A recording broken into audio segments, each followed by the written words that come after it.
nturebe nshonga nkuru mu ihanga ebyo butegeki ebyentasi miturire abantu entunguka demokrasi ubwa bw'abantu n'ibindi nkebyo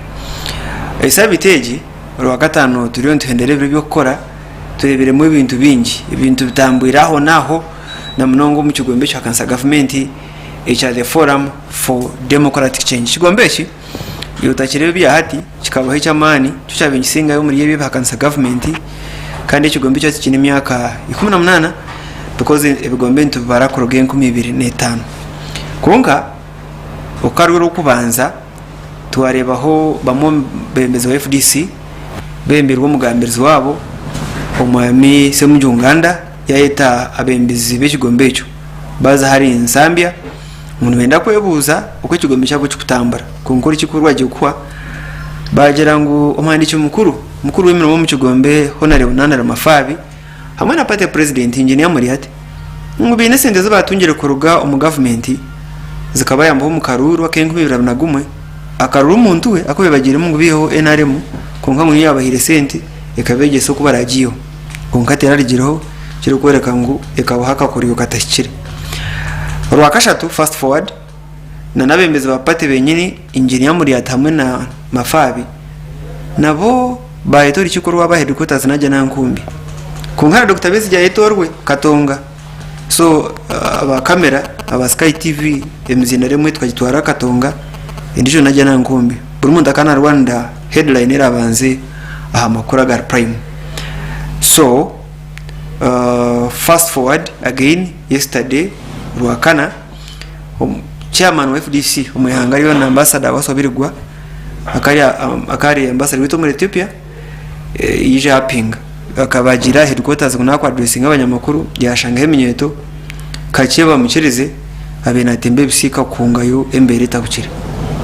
ejeyona nenye twaza Emicwe y'abanyakigombe aba kugira ngo bo they are a forum for a better change kurwum democracy icya kabiri ntwera turebe abajwekyerwa bitu bine mutindoki burkanya murukana igombora neba municipality neba district neba chi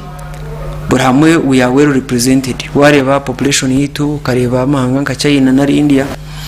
we are over represented konka what is the quality of that representation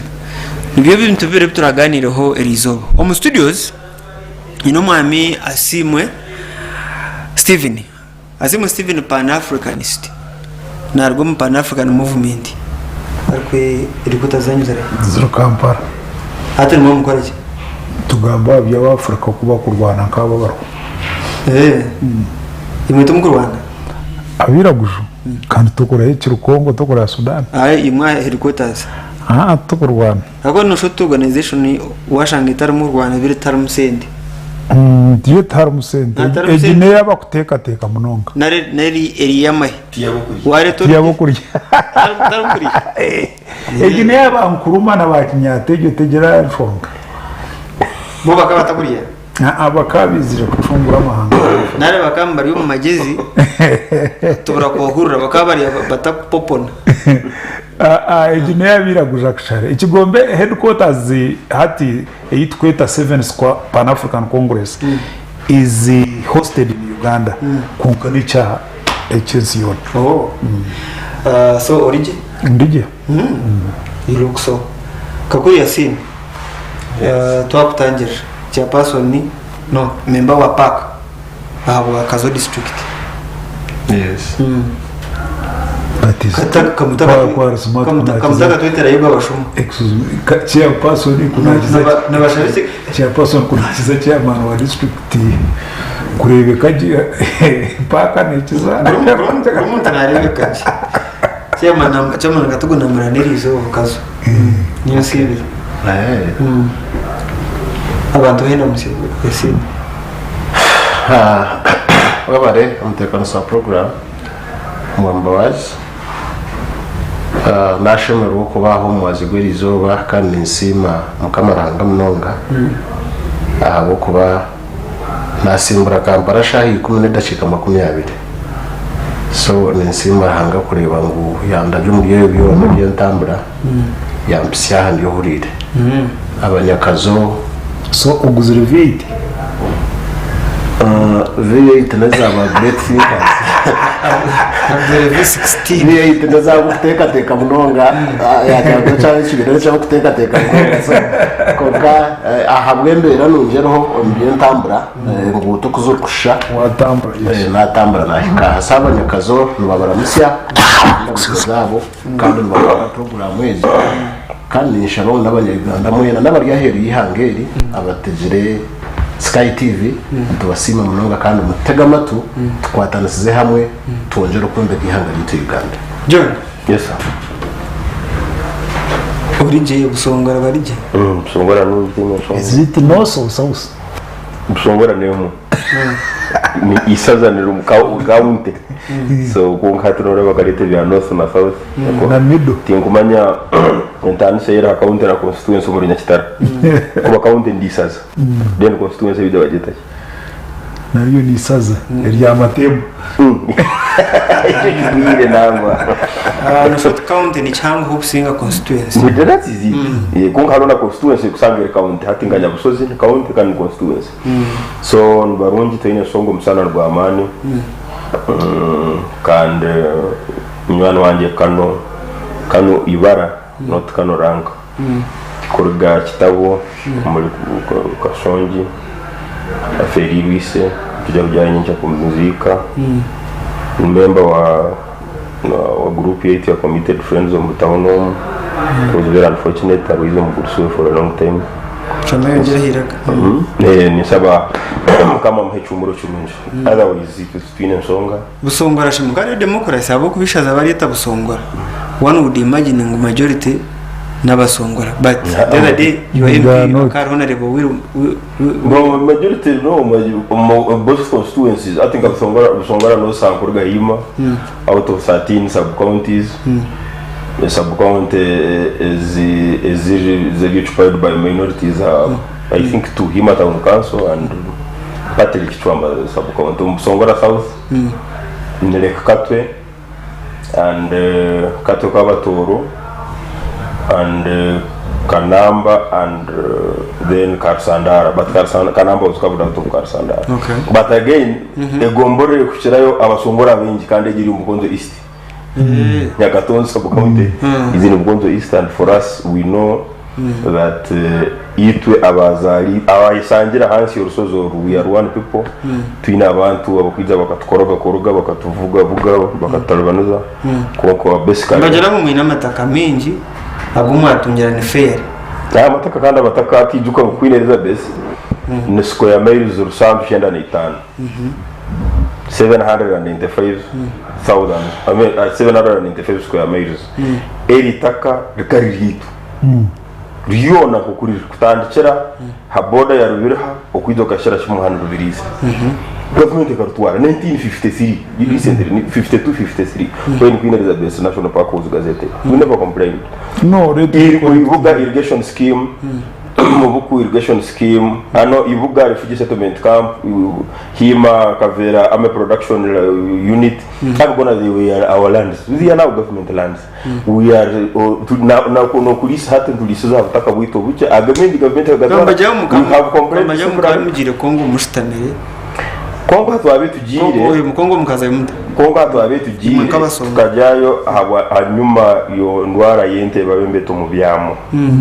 omubyamo bwija guitente ndwara yeje maziri myaka kankaga tashiyo mu bihanga mu kandi ubuyisirente habaho ne cyandanya mwingi of course nka pastoralist wena naturally twasera ahari ubunyansi na amazing konka hatari n'indwara nyingi atambiriza kujya Kongo across kandi Kongo kali of course kali Virunga National Park kutandikira after Semuliki that up to almost Butembo kurava Rwemitumba Karuma kono kuno kwa Ventura enkubi 2005 government ya Kongo yagira ta enough is enough ni lindoro linyamesho hata mukamwaye birwa mugaricho wayo kurutachiro wanje ka tuombekere n'amazuga bategura Kongo iri witera nagamu mwagaruka so kumwagarukire ko bagega bitaka bakwato musongora wa ndundisha no twagarikire 2007 fast forward 2007 okwa mwende 2017 habaho ministerial committee kandi yaba chaired by Hilary Onek because hira ronek ekyo bamuterireho na muno na Peter Lokeris ebizubu byabe biriyo bakamba bamanya Peter Lokeris 1992 akala RDC wakasese kali DC wakasese so babataho together with honorable Rwamerama General Kareke Hiranka IGP na abandi interministerial committee yagamba ngo abasongora babahe ehike mitwari 3 amataka ga government hako agakagaragawo cabinet ya chinguza Prime Minister no second deputy Prime Minister Henry Kajura Muganwa twajo meeting wahingura ke resort former hotel ya Kazine neha Margarita Hotel Chionga as a Minister of Defense as an MP yajira toke we understand the historical imbalances abasongora konka naito twina abantu beito ababiri displaced na wecho umurano mu abasongora nabana bo mukoreki nabomba so the issue of 1 to 3 of 1 to 4 ejo issue a Catalia cabinet ejo issue a Catalia ministerial committee it was adopted in a meeting and of course some leaders tried to protest it konka utwamanyire ngutulu muntu omwe and indeed kasese eina abantu milioni emwe nawo abantu nibingi kandi of course umuntu wakuhinga hikemwe neso kumumara okulimamu ebyokulya kandi nentemwe neso kuliro muhiki 3 in that basis we considered to agira ngo let us alter the cabinet decision tugende na chuni because we are one people and we are not going to migrate there we have been together for centuries to each other nature but it was not primarily the purpose so imuma happen na government still so you are not complaining Asim. Ejo nanyenda Johnny ahamyaka ye nanyenda no John is correct because the distortion was not actually created by even the post-colonial government. It was the Queen's government. Absolutely. Abo kuba kubyaretireho prime minister by 53 we were not independent. We were under the colonial rule. So after the Buganda government tukaturi umukwate bw'abazungu atanu n'eshatu nubwo kabaka yaza mbuga kuriya nanka obubamuhanga nguse bakamutwara Britain so kurugobwe ejo Queen Elizabeth eineho enyanjibiri ejini mugeta Edward Neha na George aguna amazina g'abatabana ba Queen wahurra so kurugobwe abantu bingi bakaba distorting itaka it is a historical distortion which abantu bakire kureba abo kwato of course government zizireho na negiya yenaremeka shango go mwanya bagwihira ryaba bagukozere ki kandi nyanjezo batakazihira amabaraga zikazina amabaraga y'ituga kazinga kasenyi na kasenyi kongo mbitabo byona nabyo tukushomesa abana bigwire no basa kubagira ngo the source of the Nile was discovered by Speak and Grant konka Speak and Grant bakashanga habasoga niko kuba kugira ngo Saint Paul akahandikira abakorizo konke barohera kushoma abaharwa no one of the biggest rivers Rwenzori ni Semuliki nikimanyi bakana barabaho basanga umukazi ine kijega onke kijega ateni kirumu so bamubuza mu ruzungu what is the name of this river hatu yamana ngo bamubuza ngo mukijega harumuki yagira ya Semuliki Semuliki tine kirumu ngo tine kirumu Semuliki ate Semuliki ibara rya kwataye hati nkiwo namwe nabashomire makerere wale abana bakora bakweta mandamano bya demonstration it is an initiation of their name nikimanyisa kerere so so kutere ndu yasino kuko takagira ryecyo nanyenda kushasha naba diocese ya Mbarara okuferwa bishop witu bishop actually kitwasireho munonga nangwana no kwe bugendera abaferirwe former MP wabirare MP wabo wabugendera nayo ry'umushozokwe bundi buryo so igi week nete bireje ubukoso no gambe bya FDC konka nitwe ubukoso tindi munyakaturiki konka hu natandikire biharwe nkashomero mu ishomero ry'abanyakaturiki biharwe primary no bunagire Mbarara y'aba protestant konka tushasha n'abanyakaturiki bona n'abanya-Uganda ferwa bishop witu ariho murumuna wanjye ka MP7 beno hafu umuntu w'amani kwemera batuwe no manye ntumwe yashasha tuwara ntanara kugayashasha Yasin John yanagira ngo bakagera ngo omuhingi ekemwe nebasa kumara omulisa ekemwe ne lisentio one of addressing a historical injustice uwo muhingi wa ekazi 3 tini kindi cyangwa se kuzikoresa banzo correcting eki new model yitwine ya president eke mwene wasana kuri senti 10 kurugirira type ya farming eyo yini manya bagira ngo gwa barashuka mukamagora ngubanguzi barwaye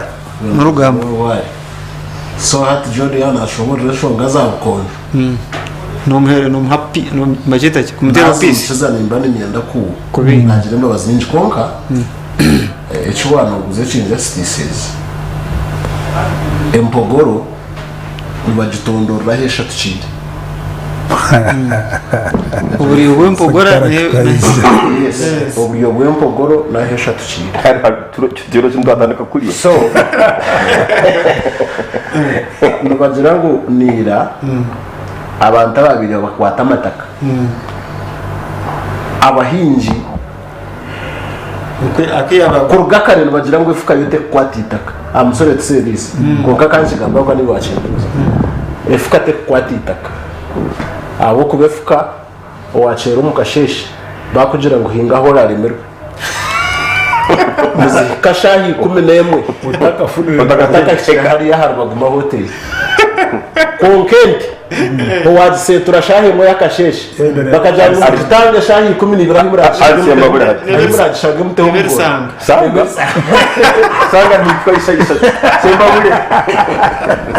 so it's just celebrate parabate so abahinjo kubaha bajya ngo ahora hinga hora kome itakanura twara nabo baguma tukikaho baza kuiho mukasheshe 12 hinga shahe moyo mwaze yunuka hora be wahika uteho mugoro actually wa wagiye umuryaga mahanga nka Zimbabwe the Nama and Herero rebellion nacyo nicyo cyo kigeresere ateninjira ngo ibintu bizere n'bihinduka because entemwe yanerisa neriro muhikemwe konka hato muhinji nabasa kwingo mwana mu ekemwe hayihe musente zikusingezo mu biso wa sente so hata nawe ya nawe ntenda kuhumura mukache twakiri no mujinyo ndijo onarebo habata wa MP wa Kashonje konka tuyinumuca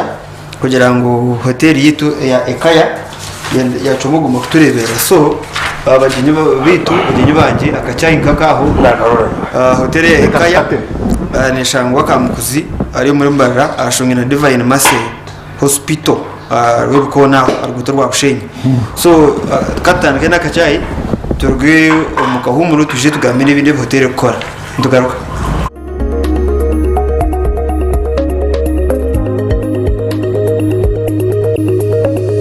Sky TV irakari abantu konka shunse kanibo kira kweshongora totera yo kamu icyenda ngonywe kabiriti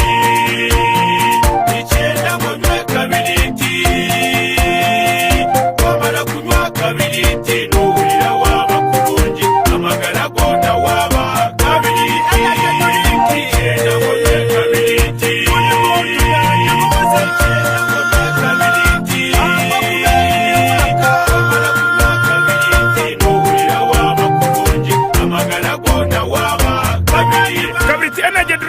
ora kacunchumuro kanywe karakumaririho kandi karanywebwa buri muntu wena abarenda kushubura karyo maduka no masupermarket gono mwihanga heresime yazira umushanje 5 9 2 8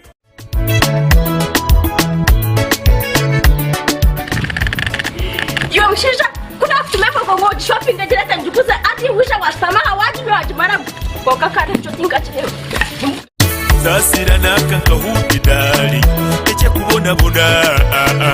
igoma garaganje ikonyine kulemeraho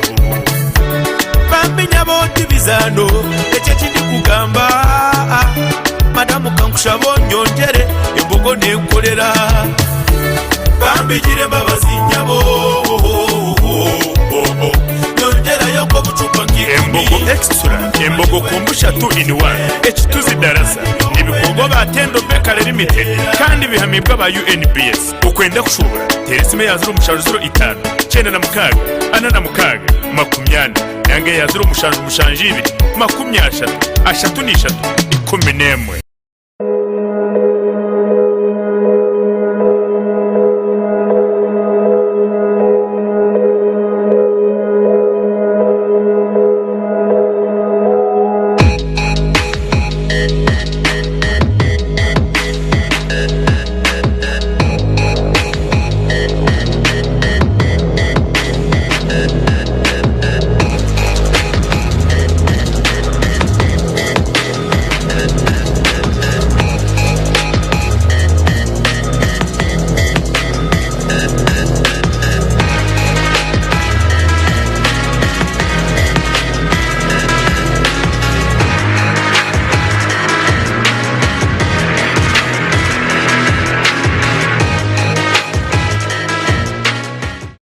MP ndahinduka omu programu zaitu programu eya Sky Express okutandika na kibanza cyo kwa munana neiza kuba neruga hari shaha mukaga netandika shaha mushanju kusya munana. Lero programu ey'ekishayi neiza kuba netandika shaha mukaga okusya shaha mushanju netubamanyisa ngu MP ndahinduka egi netandikana na kibanza cyo kwezi kwa munana.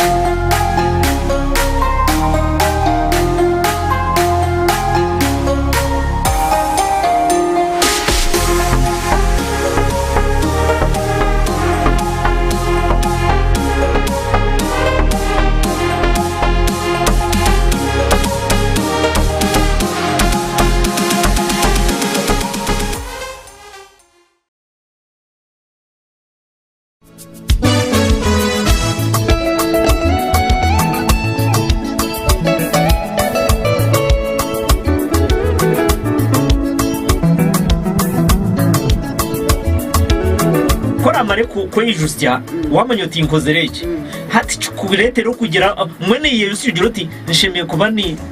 ati kuneko risaga mani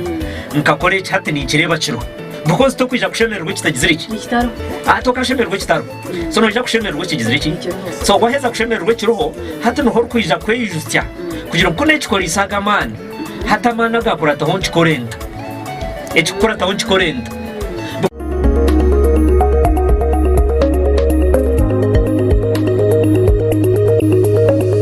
Sky TV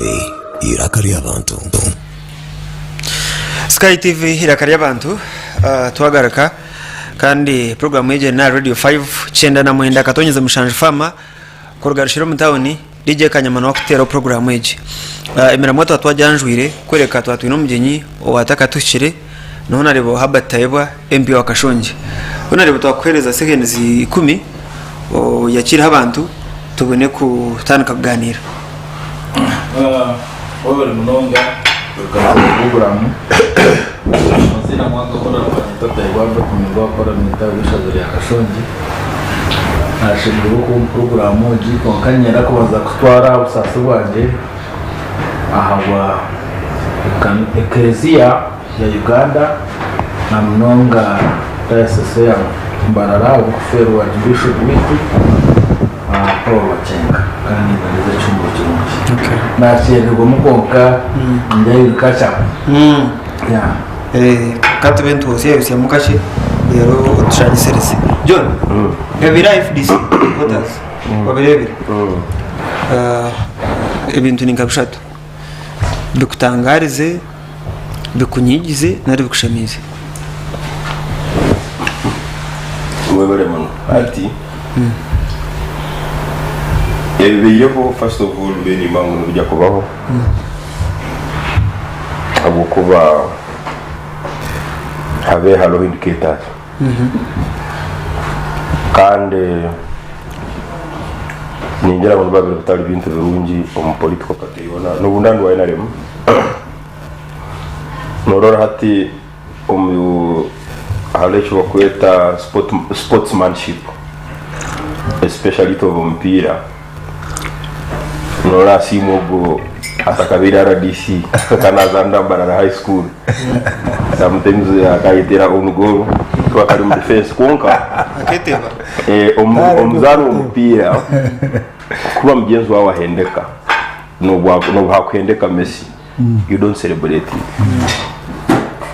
wantunge kimubyo ninga hatejo mentality niyo kubura mu politics zaitu hato mbona ari mu songa abantu uri ingaro kandi utakumanya ngo ubwa hemba n'urugo wa neighbor musirikire ni ruwa ngusukukai because hanu endari mu abantu bagamba we are here for 100 years we are here for centuries at one time kuba hangare ka abantu baba mu nsuku yasago mu position at one time kuba hangare ka abantu baba mu kabo imyaka 40 endari mu nsuku yasango mu position kandi byumva position parties zizumwe nitu bisukutuka obutatuka ubwitu ni chance imwe kandi chance y'John President Museveni. Number 1 is a tolerant leader, but also number 2 heine ko kwa managingire mu ekibina cyaitu koram cracks ezikwizamu zaba mitigated at an internal level. Nitu turagireho issues nujuka mama Babazi Kahindo Tafire, Rebecca Kadaga versus Namuganza and Kirunde General Kayihura versus General Tumukunde konka no byabemebaho akashyo bwira abeta dira tuno calm down president nali abeta dira tatunyura na deko babinga atumino bigezi Kayihura taha garuka wa Kisoro ni uwo Tumukunde garuka kunjira full stop mata soro now hata no kizubo kiroho Bishop na head of Leighton Barwana now who is going to call Bishop na mkuru wa Kristai hatu bari no Barwana na Vika Jen kandi abakwene bagera kumura hatu kandi bazubiye so ensobe nyine ntekereza umutekerezo kwanje ensobe yabireho ekari ya Dr. Kiza Besije kurugo mu kitebe cya FDC kandi naenda kuguma nakira imbere ni yabire nsobe akaye kuratare kwiri kurugo boreka ngo arigiremu abo kuba position wagita hansi no office wargaho wa creatinga a parallel office at number 6 Katonga kandi nekora pate nechupainga na political space ewakuwe no chupainga that's number 1 number 2 ensobe ya kabiri ekali okubinga a season the leader and who I thought was very calm kandi alum said ali utasukura bya muri so in the names of Major General Mugishamuntu pateno egenzere rigama abantu bingi muno abakubene bagira nguhumura hati esazuno no gukora ngo elders forum babene bagambo naye elders tero okuba muzeyi mwana wanje stanure katembeye hano wambarara abe ali mu akakika ko mboine nangira ngo arizayinigire he belongs to certain clique muzeyi Dr. Professor Franco Nabwiso he belongs to a certain clique muzeyi sonorango abagurusi bona FDC abakwene bagira ngo bana mwiji bene sides ibe batu bona bene side so hati FDC ekikugitarabanaza teziri sente esente za enari izo batahana bari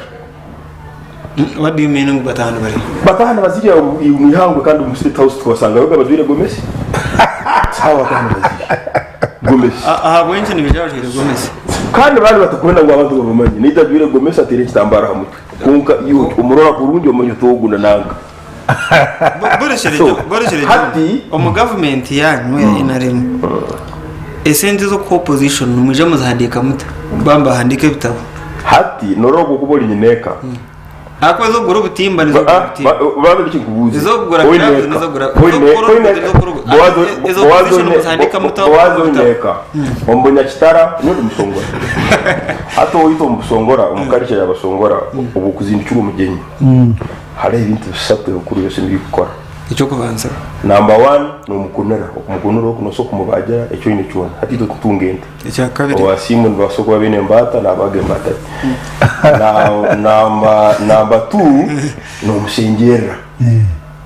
hati umutwara bara munywamo warananyo marwa wanywa maro Eishengyero kityo bangwa nuhana buza biya hakare ato Eishengyero it can also be ndiyo ningiza number 3 yes it can also be nkeka ya kuyato number 3 haroko kwito kurongora umujinyi nagenda mugira tu wewe nyine ko ni icumu ryanje riri nkahi umundugu ndukwa ukurongora cannot be sente zonka koso kumuhente oyalo mukazi na so kumuha umwenda omuside ni so kumuha nkoni na gicumu so passion wait ni byo ni soboro ebye bintu to kubito mu budget ya family yawe utaha utunoma mcha utabadeni ubaliza tuliva badira rwasina utkanda hasenteze ezamatezo obiche mutwali 10 yo kushenyera utkanda hatuguleyo na baga itulirongoro muntu naka eki nkiba kijja wija nuchukando linga kukiyi so byo byanyeneka hati ibintu byanyeneka kandi bimanya ngo umbunya kitara no mu Afrika wa president Museveni naona bimanya so hata abantu bakugira ene vista wakugira ati ninyenda kwiza kandi akija hari umuntu wakwijya umuka yawe akaletwa muri yango karuto umuntu ono mbanze muhecho icyo kweto kufungura so hata abantu abakokanisa Museveni mbaba batabagenye be akabakunda akabakora ibindi bishaka kandi umuntu nagira ngo umuntu nasokuleto habi mu kibuga cyawe ukamurongo inenzara hato umuntu wogu ubara inenzara ecyamureka tucumanyire dera kigutagaraka agenda kuzuma cyakaragara kufungura ecyamureka tucumanyire hati okuzumo kugamba president Museveni bijumo tibine kivu kumukora bukuba nambanya ngo ore mfumu yo bagande bakugira ngo bijumo byakamunye tukwita kinkoko president Museveni namango mukaruto so kumusinga sobora kumutinisa nchitwe cyo appraising eyabiro Arab Spring appraising ejo abantu kwimuka bakesali appraising ejo nikoro aba leader tasokole echo namango muka areira pakingire V8 ya milioni bana kandi ya Museveni na rukwago offices ziri ruguru ndazabana zorora hanso State House na Kasero konka okubaho kwa karema kunga emetwara abiri yabanza bakumutera kaburu otagira ngo rukwago takwenda amine takumanya ngo emetwara abiri muri Kampala ne yaho president nakimanya konka cyakutumanya na mangu salima saraka muhandikire baro hatiwe oboragaraka kugamba ebintu byembarega ebimbe ni korani bikuya rukwago yagaraka hasi hati akakerere bakora hano hasi never jikoro muyanga ekiro tubakugikora n'abagego so we don't have any problem with them wareba ikiri mu FDC nono shoti yaza kutaguka ukareba DP okweri ukareba UPC ondijo najya na NRM ne basa kubetyo advantage n'ujya mu muri yombo yembezi we Museveni akare k'ikigombe hamwe yatine state power atine resources za government na tools of coercion we Museveni nicyo mutane cyakwasa kureka mu ikigombe yatari mu yembezi NRM yawe yo kwishereza bari konka katubare tubuze kibuzo cyo abantu abo gamba ko zombi bineshi ko batware n'iki tubaze tuketegereza if the objective ninga ikigero cyakiri cyo kwiyaho state power rero tukorera tushimye ko tutakubaho ikigendererwa cyabo kuzombi binebe bwagamba yuko kanisa government ikigendererwa cyakiri cyo kwiyaho government ibi bitwara tyakuramba so genderwa niki umukuru wawe icyo kumensa ngo kigendererwa cyo batwara kuri ya kineka kwate no kwiyaho government buri yomwe nawe ni different reasons ahabo kuba muri yo power kandi mwine kigendererwa kimwe numba mwine systems na structures kandi zene mu kwikirizana icyo kumensa mwana muzirikiza mwine common objective tashimye ko ntabaho kabana konkato kabana tukureba nukubaho aha kwa buryo ngor kuzayo ai nation nge yagira ki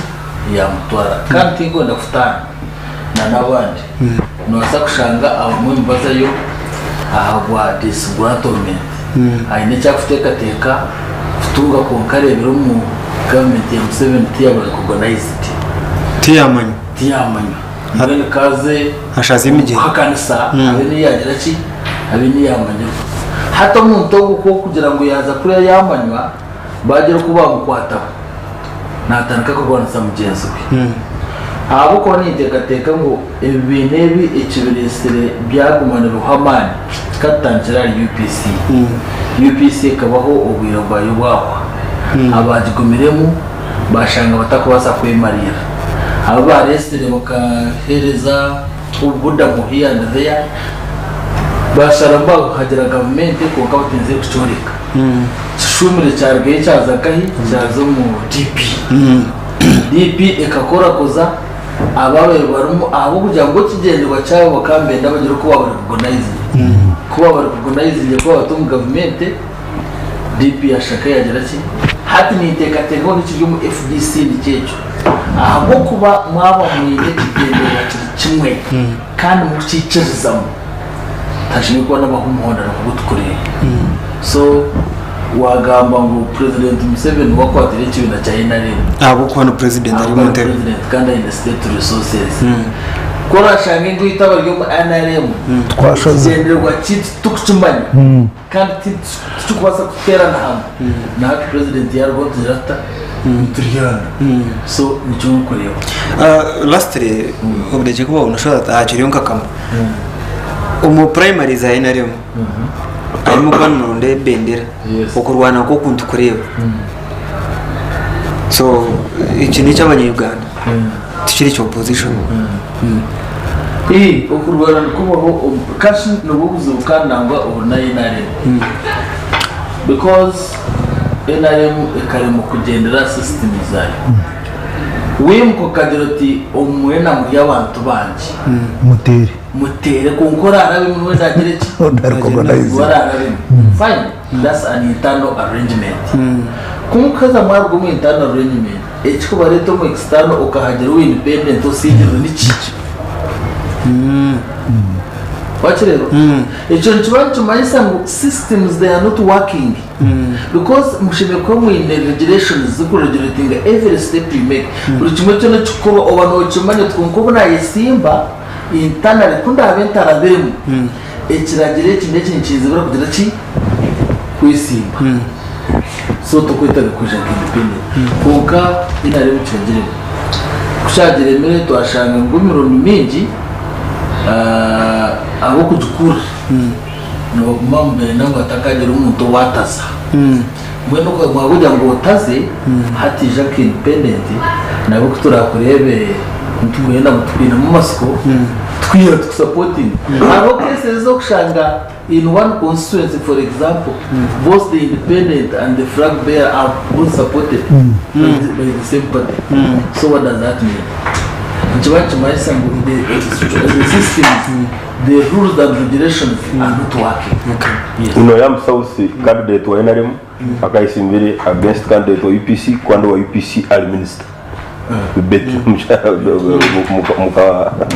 muka kena. Akusitamo mu cabinet. Nasitamo every man na ine mukuru wihawe. Ngato todo akarere mumbo weningera. Akwase bendera agihire omuntu atirogo isimbojo kire NRM. Konga beta moja na shitamu mu cabinet. Yasin. Yes. FDC ningira ekenda ko bapate y'abantu bone eventually buzire mukamara baka over democratizing bene party president bene party chairman bene secretary general secretary mobilization bene basic and factor omwenare mwezo multiple percentage of power to zero General Museveni atorana secretary general atorana treasurer atorana chairman electoral commission n'abandi abone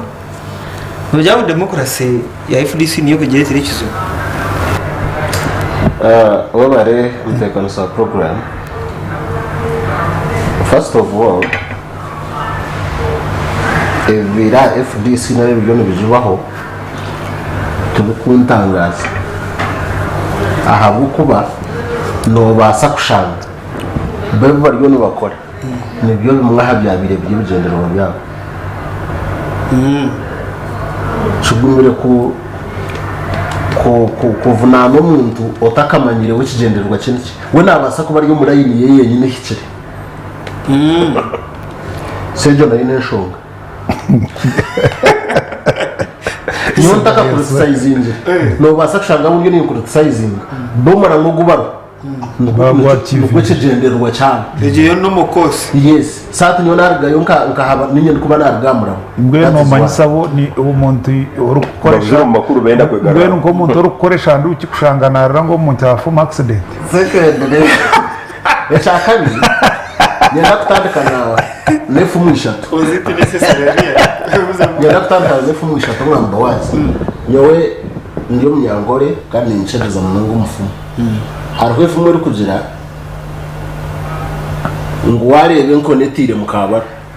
nogerenze uruki nogerenze urugo ejefu muningi coera ba NRM ahabwe cyo kigo nicubo kwara kubahanwa abagano baja gusa bijuka nkariye gifumu mwene nkoneriyo nije efumu ya kabiri yo kugira ngo bishabantu kubakora ubwo State House kandi bagaruka baje mu president hawo na hawo efumu y'abanyakore abanyabwenge abo mwana simo yanaga bakaba bagambira umufumu ngo wigusensha nari mo kuriya kuteko kubako wigusensha ho ngere nebera ka wigusensha ho ne kunuka efumu ya kashatu rero katandika je rugambo byanje eje ni ncera abagono barwana hataba opposition ngo wibohekere no bano yerekeje wo mugongo n'ubundi kongereho umugongo kuba bagogiye baba takorebe byo ryo noyo ebyo n'ibintu bireto wamba wazi n'ibintu nkabibiri eco kubanza abebembezi twine ko yatantara okorosinga line ukurenze kuruga hatishita n'umuntu tebeje kwanga shanga uno mwana asima na mine ndangerenta nimba nakorosinga line when you cross the line automatically you will miss your crash. Secondly, there is what we call party position. Ekigombe cyemerire. Ekigombe kachina abembezi baco cyemerire haki. Kuchira be cyemerire aha fraskage. Aha bwaci kakuri yasina emerera aha chikopa yamizi. Ezo nesho ngibire zibona ziteganisa ebina byone. Obana NRM, obana UPC, when you do that, no tekwa kwikabizo bukebe. Echakashaka. Opposition imwe bintu nibintangaza. Kampesho kureberaho cyaho naribo Paulo Muyo was a very strong man. Maybe zomanya nkora kucha. Okay. Konka yasya parties hati eshatu in 1 year. Akabi mu FDC akaba mu DP takagira mu FDC. Yargamuyaza omnup yargamuyaza mu anti nayo ne opposition narwo mu opposition nazo mu opposition wene tejeleza yargo mu anti hata jiro omnup president wa nup kwagire kahanga mu rachimo mu speech yari kumwakira yamugira tuwe bari kureba umushana Tereza kamera zo nsigarikira ako ninye nakigamba president wa nup arikwaniriza Paulo Muyo principal cyaguranye kuba kumweta yamugira ngo we bari kureba umushana konka hariyo nariga no batwereka ngo inomera mu maboko yaho ki hata ngo noyere ko muntu ngweje opposition leta n'umushana hata umushana guringa konka mwena muri ki opposition mwina na leader of opposition no ezo statement zona ko kuzigita no tangara aba bantu ekibariyo nibagendera okay konka nyo ninjira ngo kumaraho ebyone nangwa no twakubitwe omu NRM omuntu koresa ubushobozi bwa office yawe burengere excessive power niyo kuretera omwana hona rebe byanagamba niyo kuretera abantu batandika kugira mu kubanganisa habo kuba yiwargo murayini yawe hatuno na office yanje nayo gikorese kandi ujana manu gawe no office ojinyaho kibina kishake cyantama hatundonda handa ho kugira anda asim aho kuno abwenje umuntu hagera NRM naragira opposition ayo uraze ntaho bakoto amamuna bo opposition mezo mu State House bari State John Nkoyaye. So what is the difference? Ejo kubanza nyenda kusima memba parliament wa Kashongi abo kuba nkaba NRM ni kiba kirinka ninko mugisha muhango honarimo kushanga nkeono ijaha na nijo kandi nkureba TV ndijo hati icyo nicyo kiremise bibina leadership kwakireba. First of all, are we discussing political parties in a scientific sense? Abo kubitwe eyitwine nka NRM liberation movement hati gukora when you call a political party hati tuyunzagarka next year but what primaries ekibina nkiba kine registered members hatu wazo mbibina nk'eki kya Tanzania ni bakyeta kiha chama cha mapinduzi wazo mu ANC kwaguruko kazanka China utagiye nango mu Europe aho byatandikire karo musencereriye hwiri icyo kubanza numamwe n'ikimukwikirizamo nkabantu interest aggregation kumanya ngwitwe abakazo abakashongi ntwagira NRM eki wakirete tubaza kukikiriza wakirebe cyo so ekibina nababine ebyo interest aggregation kugamba ntuzakora inguto ntuzakushomesa abana ntuzakora ibintu bya werese creation ebintu nkebyo ekintu koko narebo yagamba waba kuronzere nka member ninkoko kureba pope yagira ngo mbarara twabaha bishop hariho munyakatoro kinomwe ariko basa kugira ngo tutukumwikiriza ibyo ni sakuru rego. Now what we have is a group of people nkabo kurya you see bakanga bishop elect ukakireba nibyo nkugambira hati twine kurya niturya byose kugira abana yero shunumshanga no it is a canon korozo mu cyaci tuba kucikiriza andi byo twantugambira amateka rules oguyagambira umpira dakika cyenda zaho n'umuzumu extra konkyo zitakakiri n'indi extra so icyo muyisako so ebina bikabigerezo rules tuba tukumanya ngo member of parliament bitu nuwogo owa RC5 nuwogo konkebyo ne bina ebikuba byina abantu bakada ku rugacyaro kwakirebe cyo bakumanya ekindi uko bikubina bikufuna ba members omukasheshe nabaryo wa NRM omwehangwe abayakurusingero FDC ekiro abari UPC so that one you can't build a political party hati gukuyagambira honorable nkayinari muneyamba just the fountain president short of that iyo no manyoro toro twari twine na baseki kubona noha omutakaija akopposing akonka pate garuka mhakadi urgira ari chaka wachirebecho RDC akaruke yala president akaruga muhanga agenda yasigaho vice president na kigongo atano haya basidiri after 2 days no yabasanyi so a political party must have rules, regulations. A political party must have an ideology. Nimwikirizo muriki wakirebecho hati nkebyo rebiro mu FDC byo tibikubaza kuburaho abo kubekibina nkoko kuyagambira ori fountain besije kuyakirugireho yaguma kitiremo kuguru hati cyaburwa mukama wacu hati nkanyumwazo rebere chairman wa nibamweta chairman wa Elders Council something like that national chairman it can't happen in any organization national chairman wamusibiro kibina beri yaguruka nk'ikinyonyi yarabahigura iterase it can't be ekindi obarebere how they are not connected no manya NRM ya Indonesia ekegera ngo ngamahega gatari what uncoordinated movement of troops omwaine press briefing inkai na jana nkumbe ondijo ajine katonga hati nka yesterday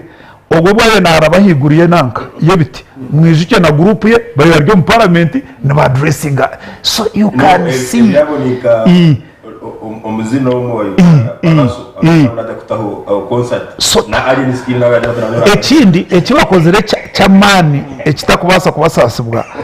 no manyango political parties ezimwe ne surviving media zikora press briefing every month kandi na FDC rum hata amahuru rimwe bonka mugizire ngo tuturagarika gukora ki ekibina cyakitakwasa kumubarayizinga cyaro kimwe ekibina cyatawasa nibakora press briefing buru wo kubanza ngo kumakora ngo FDC yagarakamo ngo katete urutindo rwagenda so they cannot initiate a program ngo bagiye ngo niyo twaza gukora ho press briefing ni bantu bari reactionary ekibina kikubasa kuba reactionary ecyo kubanza ekibina kikora meeting hatiwe ebina byo kumanya byatiriho rukiko nibiha NRM I think abegombora bine conference a district in a conference konkano mayango bazikora onure when they are going to Nambori so that party cannot a child a party can recruit a party trains a party disciplines hatebyo byona bya bitaro mweshango mu karuru uriya rukwendo rwa MP LC5 so orakize bakanyama koko urebere nyumwazi are you getting me takes the day so naningira ngo bibina bikire kwegarakamu tukakora iba kweta party building tukashumesa abantu baketegereza ikindi hati ngo nyo for example last ni ndgaha baharwe rwenkanje hati nga wagambira muzeyi kiga ekibina numa yare ibina honorable ningira no bimanya there are more than 36 registered political parties kungaro nke kibina wakigambira muzeyi nabasa kugira ngo ninkombaza gwente so tuba kubimanya bono bamanye kintu kimwe ko kuza kutera nakaruru by the for information ko kuza kutera karuru mu cyaro tuba kubuza ngo notera inaremu amwe no bakubuza is the president Museveni on a ballot umuntu urukagera inaremu kajya FDC wenkebi arwembije mu kwato kuza bana bembizi mba Rwanda interizo bwembizi n'ibintu kwiko wa Museveni nko kujoni anatugambira kunko umuntu wabutosha urukagera FDC naremu genuinely we atinke mu kwato bite konka amazumagargo nanyera kongera asime agamba twine bibindi nira ko cyo kurebera nuku ikija as a pressure group abamemba wa parliament cyo kureberaho abo ku representing no party no parliament abenye bakaba UDP konka ba reading environment yo kusinga karuru so ya reba environment yarumu yamanya ngo yagumo mu FDC akubasa kusinga bwa so kahindure strategy azomunuku kugato achieve niga kwenda futunga kugira ki cyari kwenje the same way no shangana ni toyituri cyo kurebera hati nyoni bandi yo mu narembo koze ni manyangu kashondi nabachi nawe narimo hati no bunakota kugicerezamu kunganija kujana yakwa najira mu nahindurabo nibakonaga garukati so icyo kumanisa mutaro kumutima gw'ikibina all through because nkuko yagamba there are no party rules and regulations that bind us yes It is very important that you have to arm to be natural money. Because it's a cook watching. Yes. When our young to be nature, it's about binding that brings cohesion. It's about kita to Mukuzamuta. So, Ogokuja, I went over ya. Arugo, I woke maybe or where in the Zoa in the Ningo or Wakurata. Near Nijakucho. Ngaza kashonye nashanga area za kitorakari y'abana ba FDC nangwa abamwe last time akawa te FDC kuri kumizire umwana kakugabura tinyoni nja kuhagera wayo kunkanya ndi wa FDC kashinyo kanyine kandi wa inari nija kuzumu mugongo mfite rakaru nobody will stop me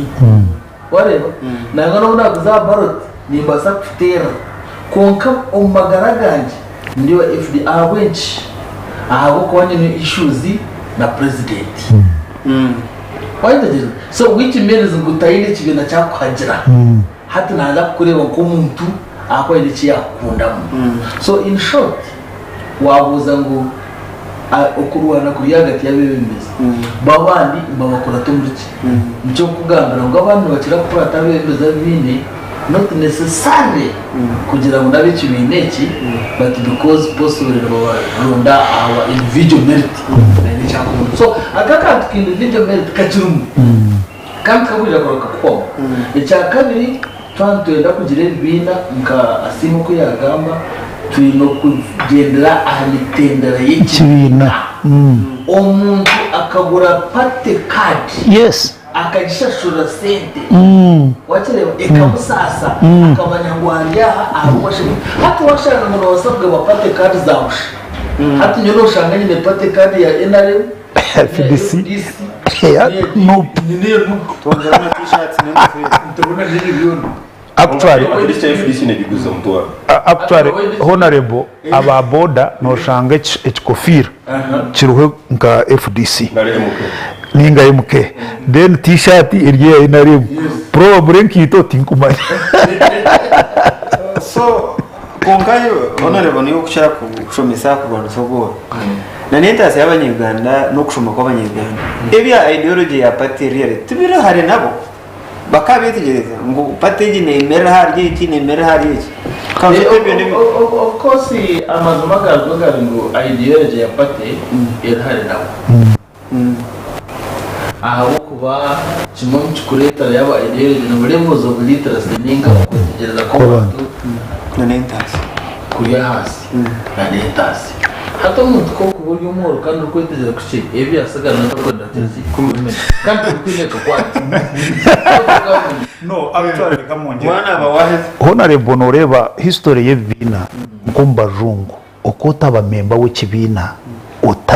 utarabiro mitendera actually by 1648 in Britain wonda kushashura 3 cents mukataba bakaba takwita citizen wa Britain so okota kwikiza no kutaha mu kibina because you are not a real citizen ekindo mba mjungu until 1953 nibwo bikiriza abakazi kutera karuru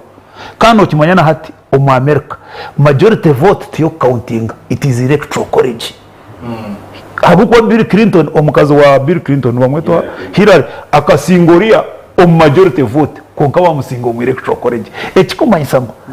abantu hati nabakutera karuru abatakire kutera ki akaruru kandi ejo cyetegereze no mutawuneje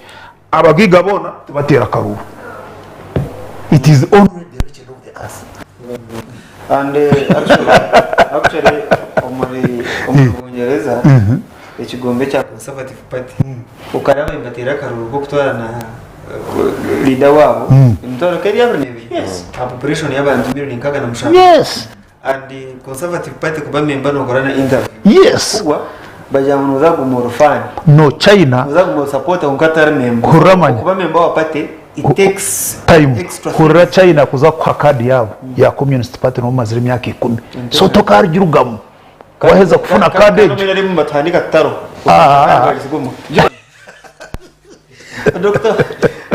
Dr. Bariyo musayire ngo both bine kakwate nebi opposition ne kavuye kubina. Why was he speaking like that? You kawaba blunt katugambira amazima. Ngo abashani mbahasende. Minister wa government Minister wa government naba taka hikirehe nyana ahi gukorerwa Minister wa government eni bitasimbiriye kugamba because ihangare no rine endagano nyingi nebitongore bingi ebirumu human rights ebirumu bitongore kurana demokrasia even sokora gayo even us na president and you ndishwa na president hatari na turora nagira ati nayo narora nibikubaho kandi imana utakujya kurgaye kubigambo no mama kugira ikintu cya kwatu muihanga kiona at least lettere president nagira ati I'm going to speak saa 2 mu TV security manaki konka bino nagira atereka yes konka bana ba dressinga ensonga nyinyi na fara cyaha ya honorable aba members bitu abamwe abakwisimba independent most of them abamwe they have legitimate reasons primary zetu tuzitera very late habura time ya omuntu wapiringa because asemiri kubaho process yo kujya mu tribunal bla bla bla hati osango omuntu omuru wa para for instance umwana wanje umakatunga flag nganda nawe samuho yawe na talk show twakene hara DC yo gumugira nto mugombora ina zawe burahamu kabakusingire how come you are the flag bearer atatu nyonda biru mukamuri on air akamori kambera kamori indeed omwana akali mu council my friend Karahanga ida musinga ari independent so ikikumanyisa ngo hato umuntu wogu kubiteka raba strict barakusinga full stop ensinga bakusingamu tekumataringa nigira ngo kibacugwire okuba primary zone nyone liga kasese zikatukostinga flag bearer FDC yasinga akaruruka sari tungwa na Meriri hano muri site hano hatwemerira hano henyine flag today kaberi ne rita gwaka tomorrow bajya kitonto the following day manye mu tribunal ngo bira bwa hwayo tomorrow ngo nomination akaruru twaje mu karuru akabona indi dirita kwa kayasinga nanda rwampara naho bakabarangira burizo very good district Kiruhura hakurega no mabururu katero mu mukaga ngo wa EDF ama EDF batera karuka commander bakatera bakagaruka mu Burundi kikomene Kiruhura first district oko daraka president general MPG 10 boyechere joy Kiruhura akaruba kakatera nkaka EDF no batera ono agira no bakagaruka ba musabo baba banga agira mu bakagaruka no Jona abantu bacurura bashabe ikiganyiro waba kompere EDF so akarura ka sembo bule you saw what happened actually we didn't have a flag bearer Eishengyero we didn't have a flag bearer so some issue but SMU kuteza karuka primary 6 months before nominations nuko kozeso bwiro bundu bwona in case habaho umuntu ya petitioninga nari yaje mu koti erole songezo gitware a matter of emergency betuemu obweracho mutukagarikemo wakati mwa wakateza today nyenja omuntu ugaba nominated kandi omuntu anyibiri watu bi abantu bitu number 2 yes no manya karuki tukambara nos haba meya it was like a battlefield it was like sangani ho wajomo mugabeninga wa chabwisho now haro issue ya logistics umpate ebukoresa pate etine sente tekusobora tesokubaho pate etine sente ningatimu mpire etine sente because mwagira mwenda recruit naro mshatine sente mukaye omusito etine sente nangwa nasono kubaho kandi abantu bako bine na love obukubi naita number 1 kapija kuchitinga number 2 kapija kucherero muka ngwali mukawaraji number 3 kapija kuota Kampala kajabi abasita batine sente ya vere the bali maka basemiri sasa bastamiro maka gawo abisenta rajisi noro wararga hanu adio nadira unaje haika ya ali wa mazira no kubukinga so zine kora chintu cha funding so kubesinga pate financing obsente buno bukurugo mu electoral commission no buki number 2 pate president ningirango akashire pate esemerire kweyiha pate leaders basemerire ko batali on elective politics hati kanana mafabi ni secretary general boli ni spokesperson bakoze batali on parliament yes hati batunga capacity eyo okwipinga abandi that no for instance secretary general itwa NRM honorable Todongo umakali MP akali minister heine cloud eyine na honorable tayebwa kuba banaja umufisiye heine respect ya kumuha ya kuchira a colleague MP mugenzu because ugo secretary general wapati hati kusanga secretary general wapati spokesperson alemja tu no natuacha wewe watu wacha secretary general shaba waandisi mukuru w'emero mukuru umuhandiki mukuru wapate president wapate na yemera jara tinye haro hakaru spokesperson atano hati imagine Museveni yajira atawaje abarwane banje nabahagize banje abasukuru atinye agaruru kayitwa primary ni nyingi Muhammad Domboro mara Domboro nyate Domboro ya NRM na haro kumbuza buza spokesperson nyingi kumana mano fono kono mano Domboro ahora Domboro kargata no ate wagamba na yana Domboro chubaska stendi hoadi nora bwana ubuzugwa amana muno so semiri kugaruka omuheirake abari abaswahili amina abaserikali majeta no command structure yes chain of command oguko gwaragamba full stop yes uyamara kugamba cyao hatugo kutula hano utwa tugamba bya pan africanism ukubagamba full stop kuba tugamba by'ubusiramu haji asiri yaga tuzimiri kugaruka mu bona kugaragamba bitulo mu parliament na no bakoba bari cyangwanzi ngo bakozesa umutwaro gumwe gwa condoms you can't refute that story ukakari that one we have to remove it but what thing okay one thing no me I happen to be a Protestant the Anglican but when we emirimo tukora umwana ushanga washabira umbanya Catholic faza yagira ngo misa yawa neba yakora neba yawa please yasi ebi bintu byona mbireka Emicwe mbi discipline so Emicwe mbi erukurete byo kuri asowana kono kaje tantara Emicwe mbi obwiro bwingi eine ekikugereta you cannot react normally when the situation is abnormal. Ninkunda mugwe mbitera muri nyankore abantu bitu bakunda urunyankore na rutoro konka UPE ekozire President Museveni akari sanga yajyango bacyuhura nako bavunura ngo aho kuba urujungu naturukanga no woman mpiwanya kagira ati food is printed you will eat abantu bagira basera printing machine ngo ngo eto nyote ndachwiri nyoka hona president ngo mzamira si Ekitwine kuranzya ahantu twembi tutaka tweetingire mu twembi tumenye kikugereza tubanze tumanye sosi eje mu twembi ekyagereta niki tubene ko twatombazi for example abantu benshi wabuza hakaru ka primaries twena turapasitipetingire omururu wa NRM ibaga kurwana sanko ibirumhoro konkat sharaba yangu yes no kwa kesi mbabo mijena negomborana sio murakazo bamurwana sanka ibirumhoro bamuhebendera bajereza umwana akayiriza yazacegiwa kuhumuruka that is how cards yeah malaika kana kandi bakaba bagitwire kongo yasiri bakamukora ku biriyari abanyankorano bagira ngo yenyangagambirwa nangwa nyoko akatabirira speaker okunkora kubikwa kwa NRM sho kari speaker amije NRM nyowe niyo zariwe mukandi niyo ndukagira nangwa no kwekundwanza niyo tinkuja kujirwanza kandi njya kufuna ikindi kwenda hakonye ikindi kufana abantu banje kufuna services bari kwenda kandi na hato no guntara kansara wabona ibintu bahereza tubona ujyo twena twaragira umukaruro eje Emicwe mbi tubanze tereze ahe kutangira cyo kubanza kuzereza primaries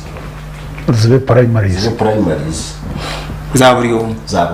zitakaye areke kuba mu abana nebyana eki cyo yagamba okucyo mukorerwa samhoya orasinge primaries obaye nabantu kugira ngo iwo ile mutwari 10 yakaruru konka abantu babiri bono baza kushaja mu mutwari 10 yagamba obiyo no yenda ubatarukwenda no tegata ngo umuntu nondo tangu wagire Emicwe mirungi hiwe iwamure kandi mirungi for every action there is equal and opposite reaction yes secondly okokurwana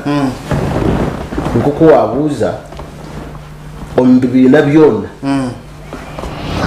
abantu baburijo no kubakwataho konka no kubakwataho kuta ideologies za pate ahize kukwatara ha muntu waburijo no muntu ebiteekateko bye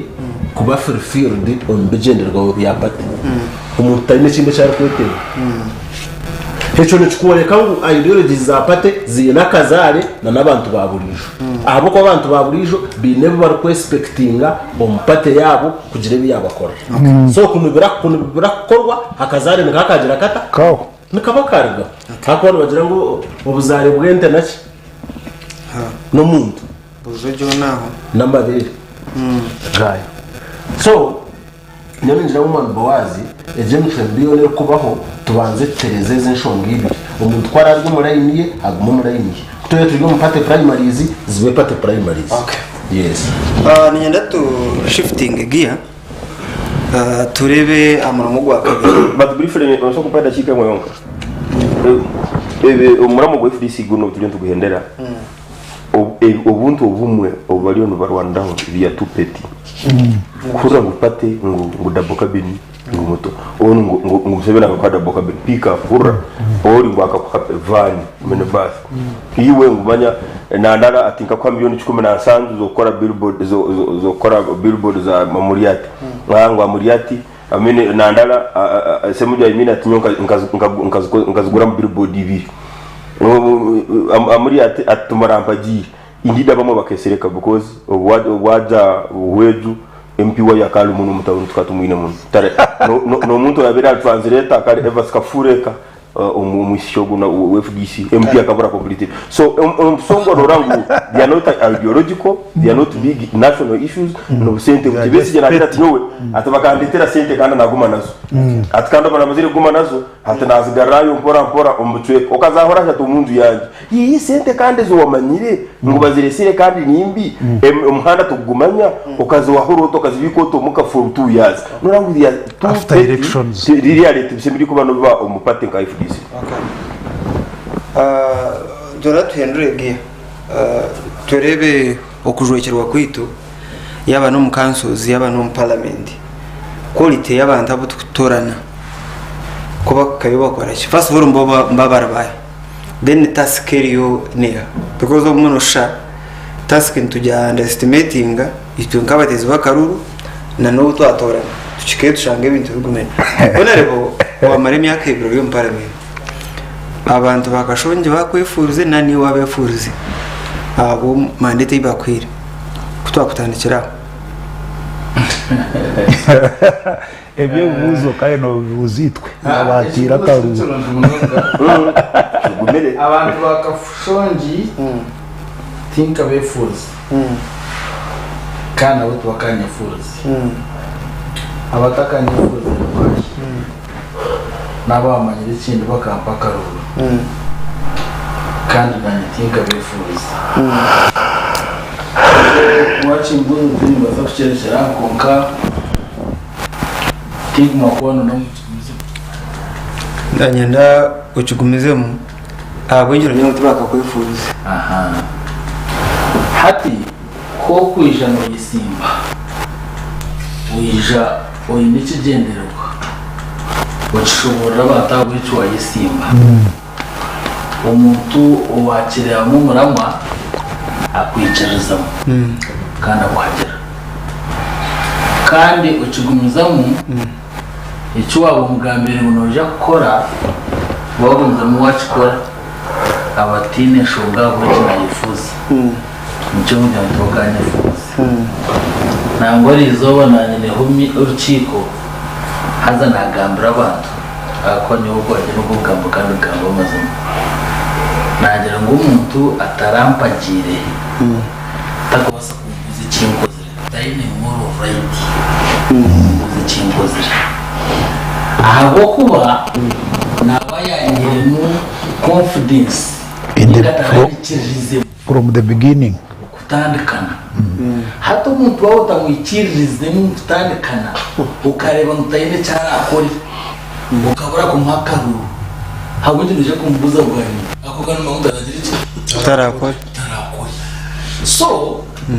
nyewe abantu abatere yakaruru bakantera ninga bampe support abo kunchizamo abo kina biri mbagambire gukora konkana batarakwagiye nabaho mushoro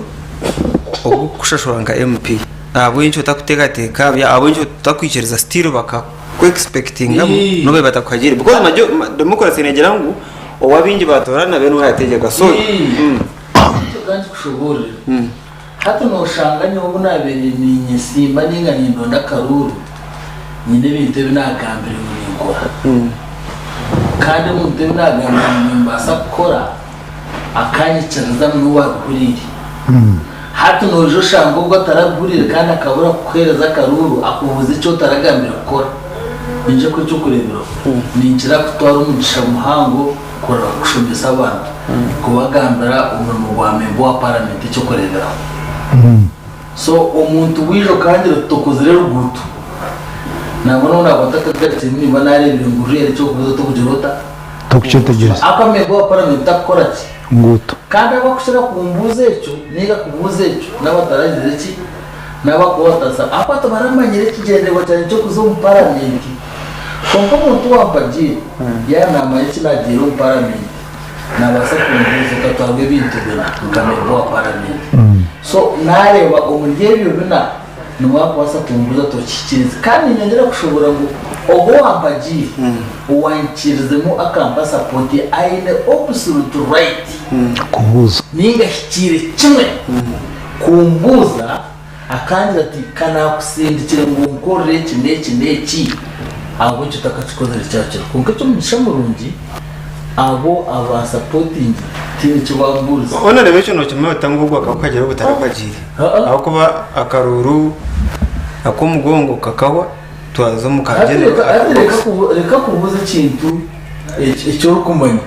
umuntu yakwegera no mumanya cyo kubanza ubanta babagira inaye bakanza umugongo n'imbumanya icya kabiri twagira mu karuka inaremo twazo mu kahanga ka national umuntu abatakumpagira akajije tinkojya ninge nimpagira icyo shino cyo teta gushirika so no yabere secret ballot umuntu na expressing his feelings no batakatiri no batakatiri karu no kimwe ntabwo kubasa kwesherekamo no kuba kwetebira hagiri konkanyo wanje katine durumira habira ko nyo kata kugaba sente katazi mwero muti yari sente zawe nabasa kwanga kwereka ngutakuza kufitera agumena yebuzabuza hati niho inkata zine zo kugaba so tine zubari so ekina nenda kwereka nanyenda kwereka ngo abantu bakashoje bampagire bakuru nabana batarampagire nabo tokuruguretinga kuba kumanya gukina so tubine reason okay kache yazina nderimo kacha kunani ngenda ku konjera na kwetegereza mu bigombe ya onare nyonka biri nitekateka kurwo mukaru imwe bafundo mu gisha mukasinga karu ninjira ngo kikabire cyishiro gukora abantu bo ahabo kuba nubwo tarakwagire akaba ari nishonga atakakushobora reka mbanze murire honare akaba nishobora ko nyina yiragwa nda kuzi ukora ki ukora ki services zero oriyo utakwagira kumuyaho kubuza services ako yo mweremezo ko kweza kusinga no mweremezo wa yasini yendo yitegereza utakaza kuhawa member wa parliament kanye itashimye kwa nakora niki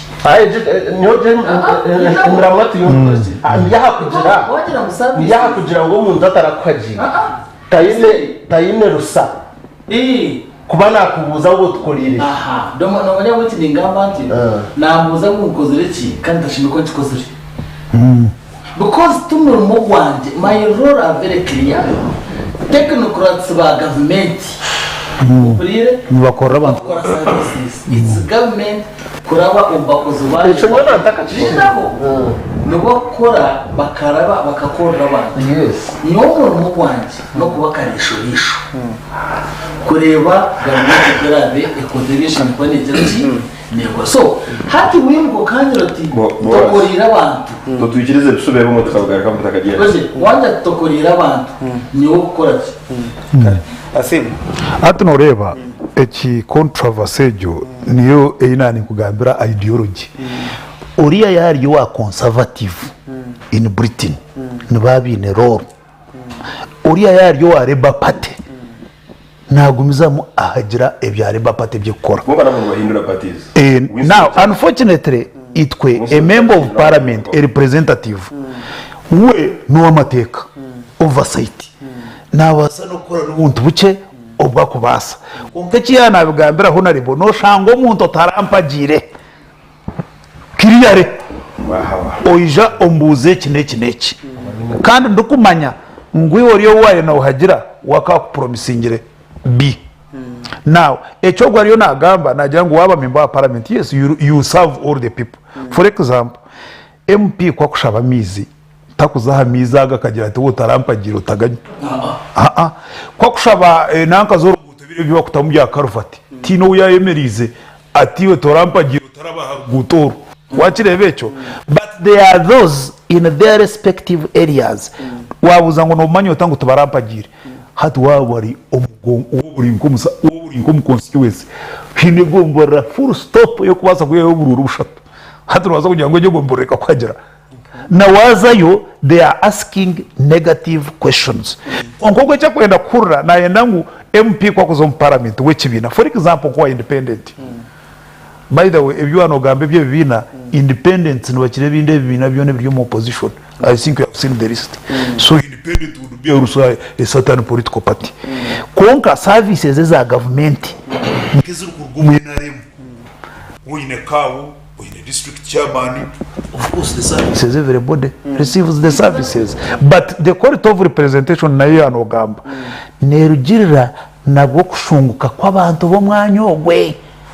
abantu kuba bashungukire nawo bakutayo nabakozere ki ashungukire. Now the quality of the representation ne depending on the quality of the citizen.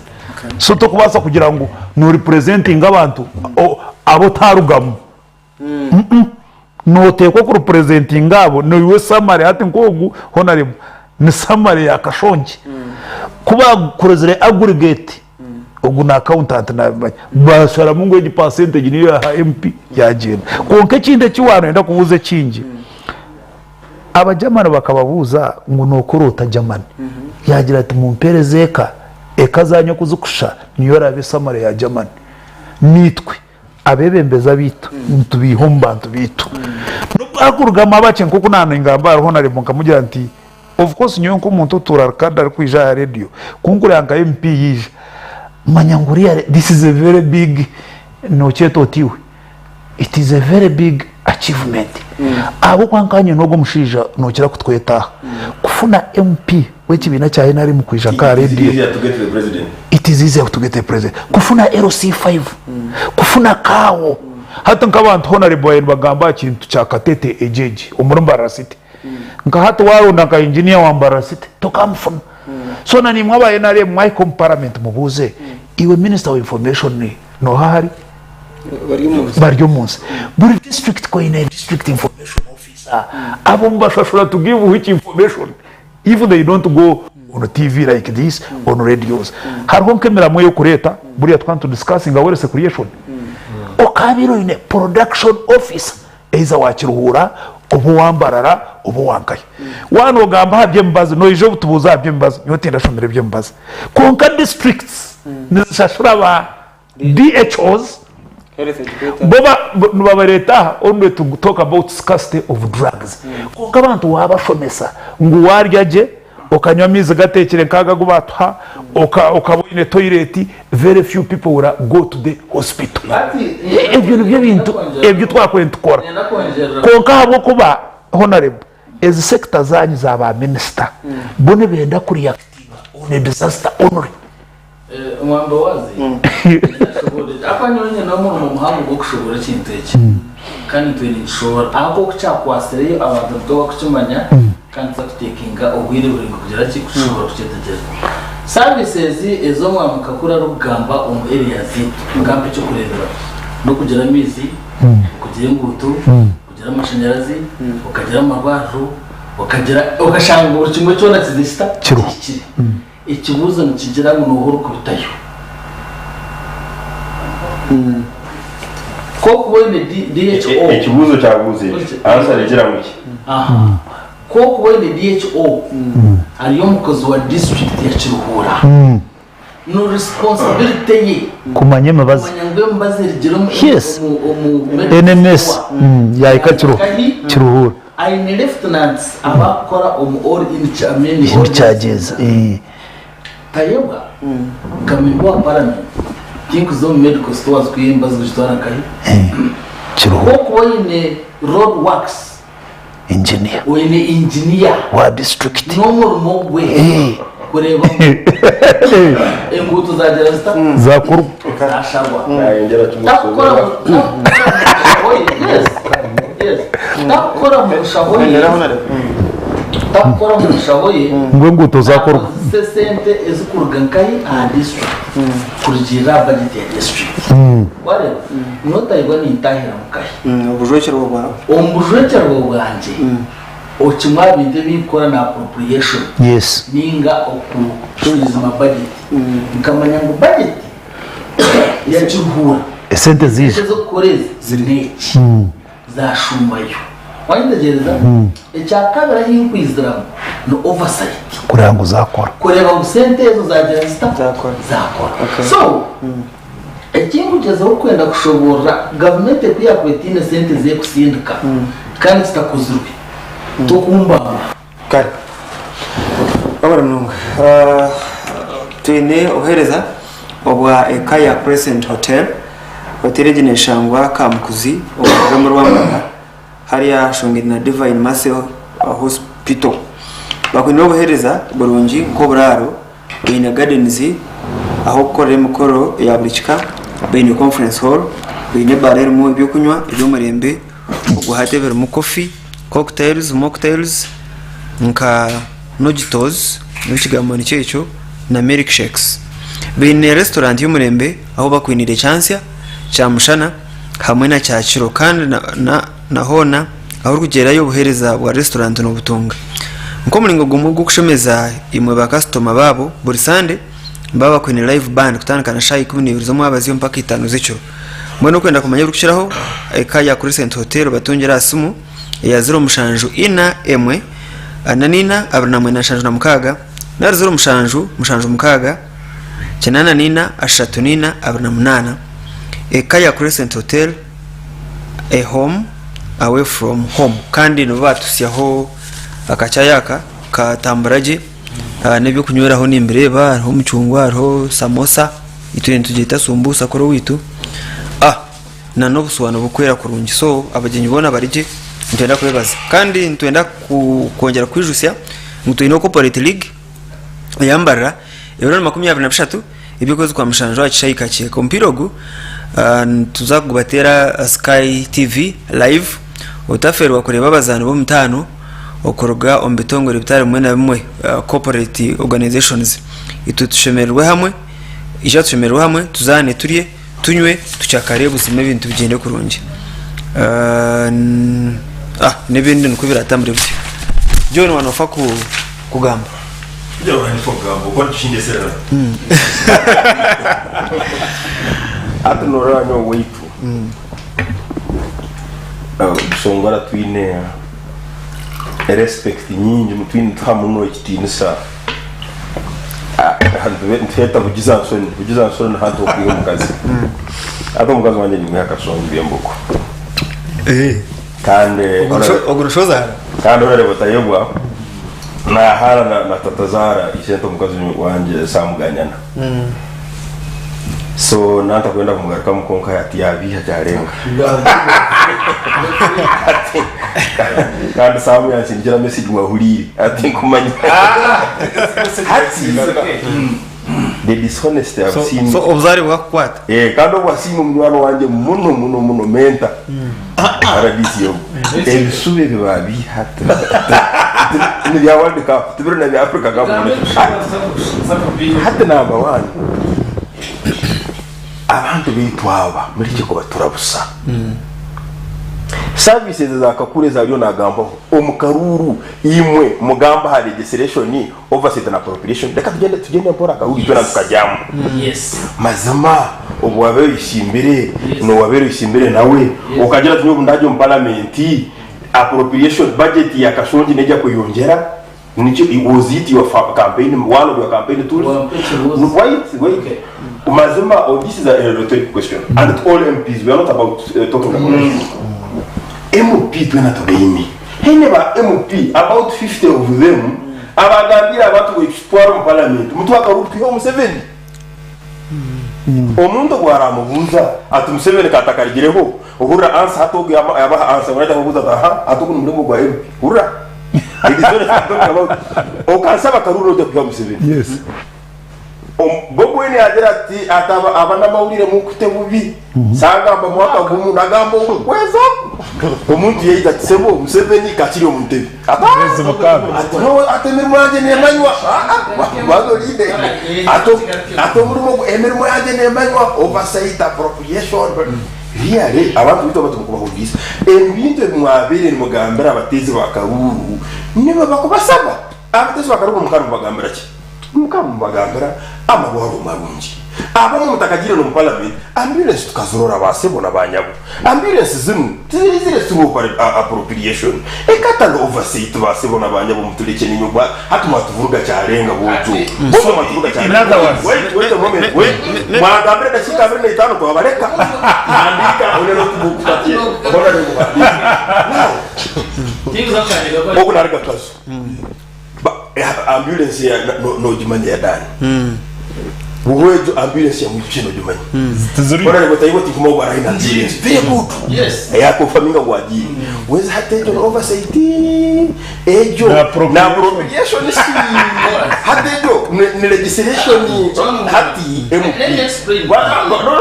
I'm not talking about you, I'm talking about MP. So MPs banu abantu beitu bashikire 100% okubabuza ebo bakubabuza because ahamwe mukaproducinga yengude hataliyo na entindo hataliyo na you cannot therefore tell people number one ngo watarapagiye kandi age mentality tingujubule mingira harba nalgo president mwenye president la hata adira tanu atumukatera kubya kagugu tumucyo kuroro butereza butakiza hano bawo kishora ka pala twakwire karugu that's 70% asezo kozesa no skurga that's number one leka wana ndeba garike mujoni welcome back first of all wa ajuinge chota kumanya don't generalize yes nyewe personally absolute record nkazomuruka kashonje I never promised anything that is provided by government ekintu cyone cyukorwa government tindakiraganise akagani mabuti cyanje eco nindo kwati ekintu kinaraganise nekinkumanya ngo ni ntumushaho yanje kandi kinkuraganisa n'ikikora aho kuba nyenda kwetikire abantu bingi na munonga abitukwebembera confusion yabemeza ko atamu no yeterere ya government kandi utakubasa kubikora nuka kora na government nkakora na national planning authority tine resource ya government itari planned koko nozo mu budget tine resource ya government itakuparaningwa member wa parliament takuparaningera Uganda government na imke planning ngira ngo mwako bunza korecha omwako bunza korecha ocho member wa parliament cyahirwa bachikoro mbwire bwawe ucheyete yes ebyo nakani ndumanya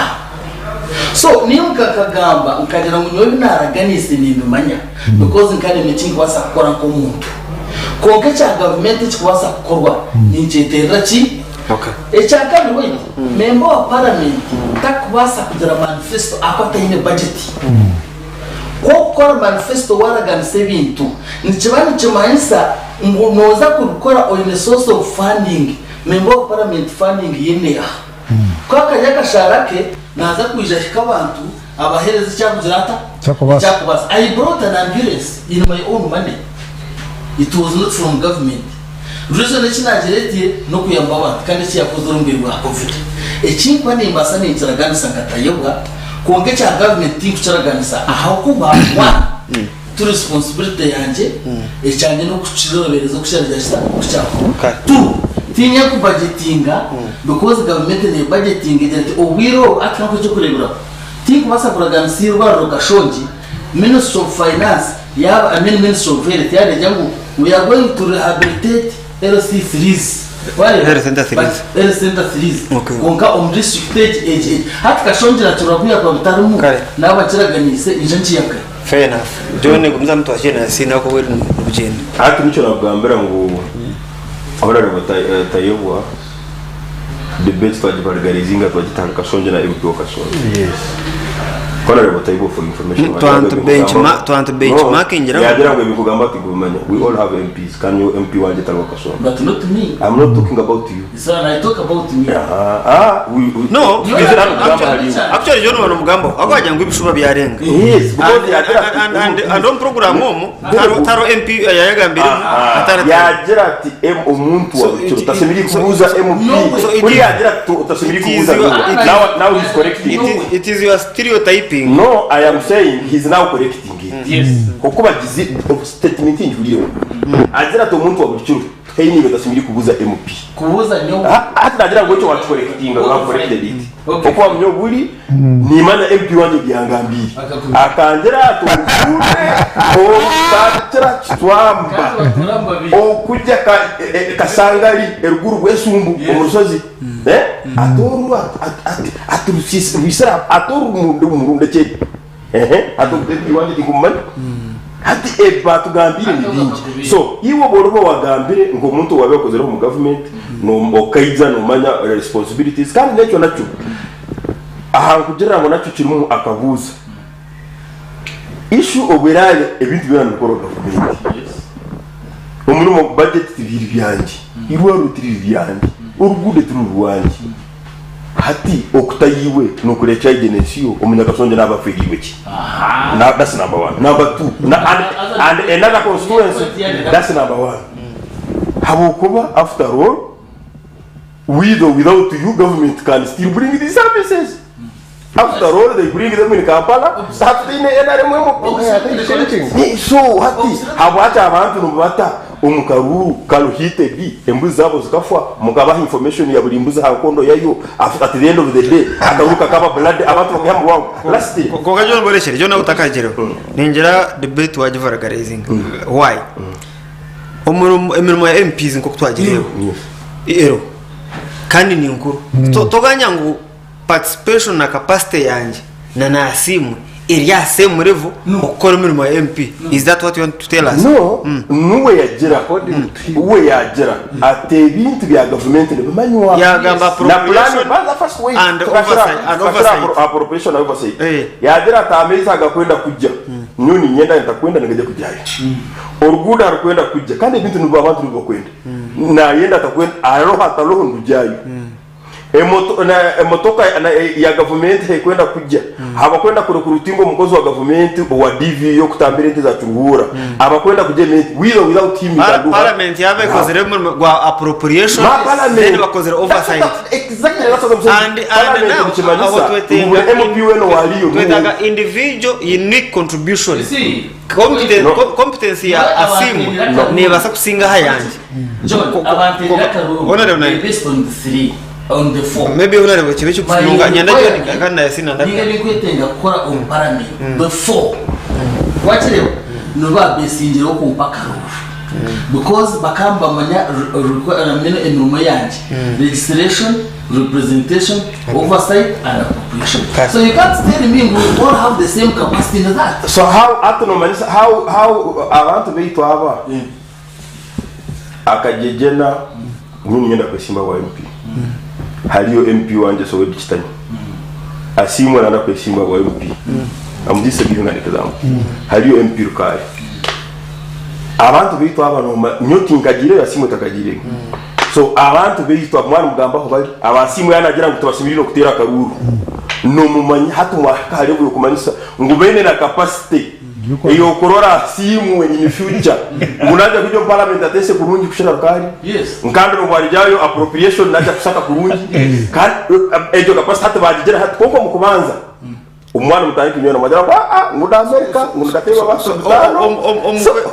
okay Johnny in your own view iwe kabeno jangu MP akorishi emwe ba MP ni benji muno kandi bakora ebintu ebirengere na mandate yabo ba MP bano obumwe obakusaba ku meeting ya president one on one nuba batagire kora oversight nuba batagire kora appropriation kandi nawo nuba batagire kora legislation no kora legislation to kuzikora kinkwanze nari to kuzikora mu state house halo ebintu aba MPs abatana bamwe kandi abubira bataso ku listing hano abagize ebintu bakora either omukwatana niyo nkwizera either kandi bimwe nangwa bitana na budget so where do you find their quality wanting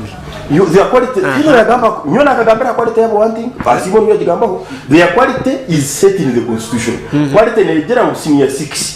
oine principal pass isatu I mean subsidiaries isatu no problem is qualification zo kwesi but wantubuza omwana magwa ngujera oba okushujuma omutindo gw'abajwekyerwa beitu not qualification zo kwesi yes omutindo nyo gw'aba MPs abitu abenji I mean my view especially on parliament I think they are above average because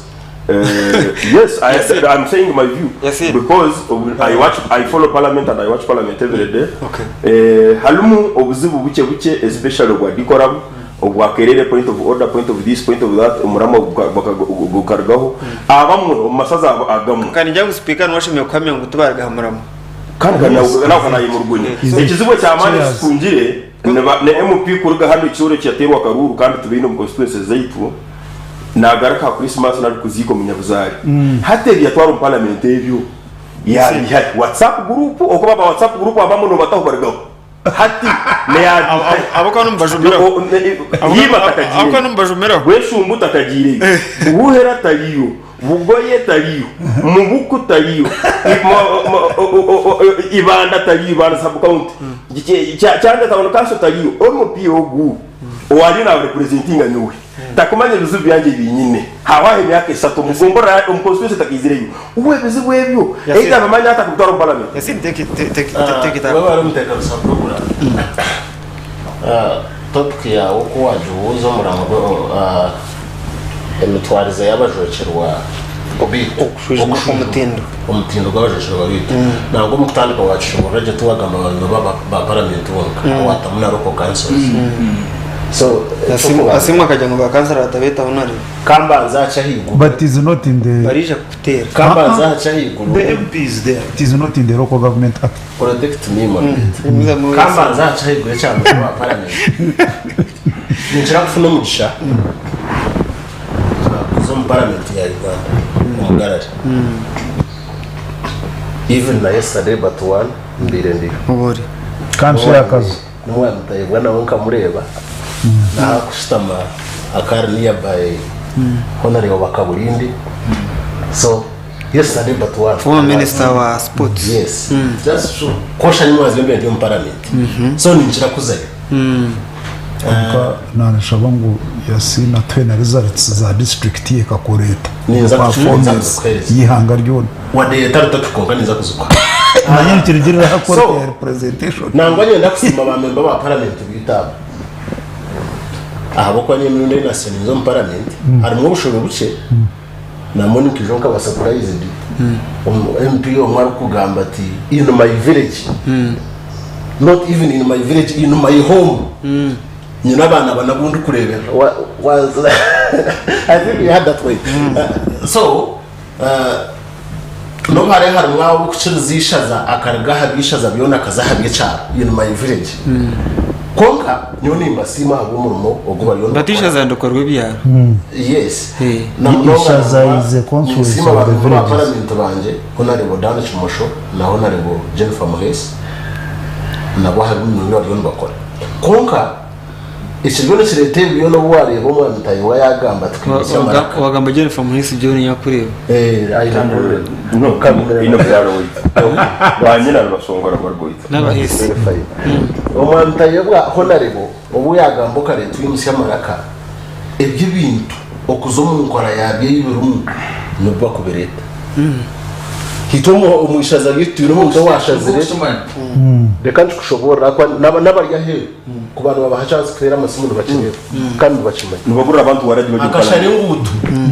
ya leta tractors ya share ngutu kuziha aha muheru kutagundi konkara kushabakaru ogu yakonfaminga wa in ambulance nonda kunjira ngo ahiwa kurobinga ambulance za government tariyo kandi Europe ambulance ejo kajireteri ya government tari yawe so norengo akantu nkacijamo itobo kutugira ngo ya ofasa gitororo nayikondo tumuraziguzire twantugambe cyo tugambo gwa ryaha sente zabo tugambo gwa ryaha ntugamba hari ba member ba parliament bo ngamba practice ukamuro wakatikamo akazitamu nekondo bamusinga yaziha arukore sente ze kwate sente ze de hatko kweza kuchikora hato kanjira ngo ntaka kubuza habwa kitapu fili nchikubuza tapo kanjiro ta nyogwe tumurimo gwanje kandi ujiregura nayikondo mu sente zawo kajirota ukajireta so ebyo bintu mwe nubwo ku mixinga mutachika turetera ko shows kandi njira twazagaraka ahamura magwe nyine ba parliament deje nuso ushoborozo bwabo kurobingo mu government okusinga okutamukashia na president Museveni akarga kuchigamba cyangwanzi ati mwahabwaci n'umutekateka ngo biremere government nimwe muri abikore weta kuzitamu tabone government wa tingumani konka tureka kubyeyetera wena ikintu kushira bishiga cyane wakore senta guma relevant the MP wategereza government kore kwara rimwe gukora attrition at 70%. 83 ekintu kushiraga kinge cya government deka aba bamemba ba parliament batushobora ngo kintu neshaki ahubwo kuba MP woto bine bushobozi bwo kushara imbuto to bine bushobozi bwo kutimba mizi ahubwo kuba for example nabwo ndugaruka cyabonare ese nagira ngo abataramuhagiye tubine authority kumubuza ejo nyoni ntana nacho hat for example ni winu mayisabu kawo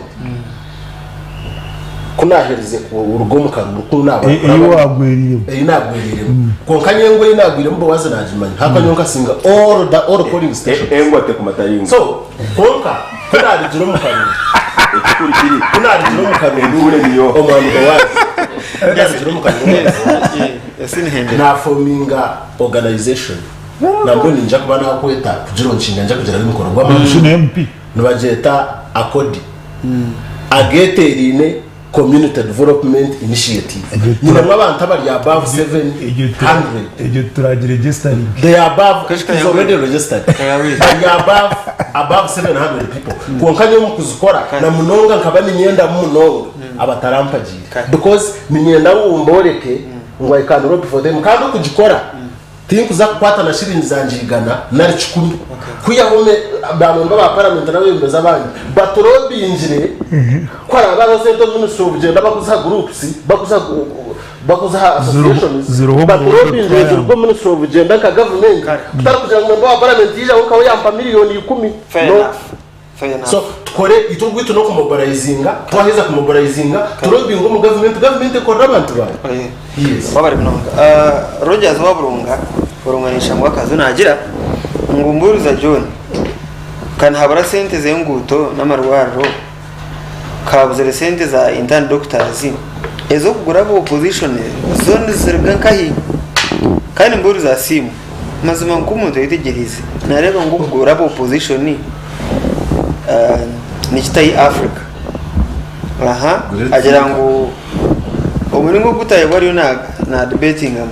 na kutegeka tamwe Rogers waburunga ndiko yareba agira ngo okugura ambulance ni kitana kita no kombeka ishomero Rogers waburunga yabuza abantu bashatu asho watawuzaniya simu tugumya rufunse mpakahona ari kiyangara ibanda agira ngo John yahaga amahona ari butayo konkashire kumugambara amazi mburuza hona ritayo ngo kwereze bigezo amashomero nagwe no murimo gwe abembeze mbasagitse byo gukora bakora ibitari byabo we can justify everything bwenu tabara mwe nabembeze tabara mukarungi kandi mburuze nguwe nagamba cyakaruka rero si wanda najyangu bitu okugoya nagwe no murimo gwa MP bamuhindukira abagoyi bando kugishobora tukugisabona tukumara funzi wandi ayizingu kugwena basabana bibanda bari ningera ari bira bibanda kandi mbe no na plan sagaga kwa titoche so kibura kataka yargoye bariyo kibura ari abakutimbe byina yabafuye cyo nakwabusisera kimwe ibi bintu bikira kirangana atecukana cyaba kibugwe ngoya konga mwe n'umuntu yanabamanya nabatimbera y'ikina ikizoke in fact mbushi kintu kukitimba mwenshi nandi yo mu cyaro cyo witu that is also oversight aporo tumusime karega nagera mwe bari program NRM ne ko ese manda yona ukore mesaba opposition abo kuba bine sente hamwe n'amahe nababasa kuremesa opposition kurunda n'abantu bahendera abo opposition bahurimo amani bicereza kugura NRM niyishimiye kuguzwa abinte bigweri hangeri konkana babasa gukoraje bicereza demokarasi kabo Moses rwa mugoye no akashonye najyangu bowazi mwabara program amazima gagambwe umurwani wenyine takikeza parties kora umutongo President Museveni no graduate w'ikitabo ecyo kweta the book Prince by Italian diplomat and philosopher Niccolo Machiavelli umazima ikitabo icyo ni kigambo ho nka Bible y'abanyabutegetsi President Museveni namanya ugumyo bw'embezi okubukoresa nagira ngo ari mu program y'abaramuse including asimwe Steven na MP weye wenyine abatego kansara saipo arwabogo kansara wa Kashonja district ya Kiruha umwami Justice asimwe wo bari kutura no kutureba yaba tushome message nk'ibiri zindi then tuje netugaruka mu studios twine bwire message nyingi aha kansi marondo gundo no washitora najangu mburiza John namanye bya Kashonje kusinga none batayabwa MP wayo nagira ngo John mu MP najimanya kansi marondo gundo no washitora so abona bagize ba MP akakaruru none manka ariyo mbaga behangana ambrozo mushomesa ari kibagarwa bisheshe nagira ngo omazima yabazasi mu Steven abo bwenje gambara MP tayabwa ngo abembeze mbabi habateze bakaruru ebintu ebatakubasa kora barimo kusinga karuru bija batanka kutebeza je ebiri umushobozi bwabo bititu bana municipality nitorra ibana municipality MP wabo mwitaho na ribo bindori tasisi bishanga omwame poro mabati ndukureba twakureba tushume nka message yemwe nuwata ho James wandika binje bitukoza kubibasa Justice bakatona jango koruga ombembe wakaye wanusima usima tugaruka mu studios tugaruke mu bice kabogoza Nathan koruga Kashonji abona bagize ba MP babatigire tugambe byo kuhendera simu twagamba bakansara one issue nabo atinyine ishu nabo barakugoba kutera bujya atinyine ishu nabo aho kubanywa nturo mu kansoze ezo zona nkanshangame bigambo bibiro byonka seconded hat seconded change mayisa ngo ibyo batensa byo na wabyikeza bahendere icyo ni kigambo cyo ikindi bakaba bimusya ahantu baza kurya ranch rero kawagira ati mutagenda tabahire cyane so ibyo batense bindi bakaba batakwasa kugitegereza so ejo atunureba kizubu ni wantu ujya gutagamba amazima ebimwe by'umukubuza aba MP buri cyaro kine kansara actually tomwe no wine kansara we Gomborra wine kansara wa district konko shanga kandi haraho umukazi no umushija hariho no wemenyeto no abarema konko shanga ibintu byona babitiro wa MP no abakozi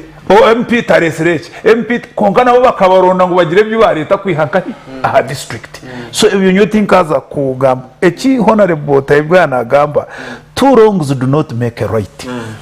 hati hino gukushanga MP nashobora ibyakire kora konka nebya ogogo nakamyano wanje kada ibya nagamba they are those who promise overwhelmingly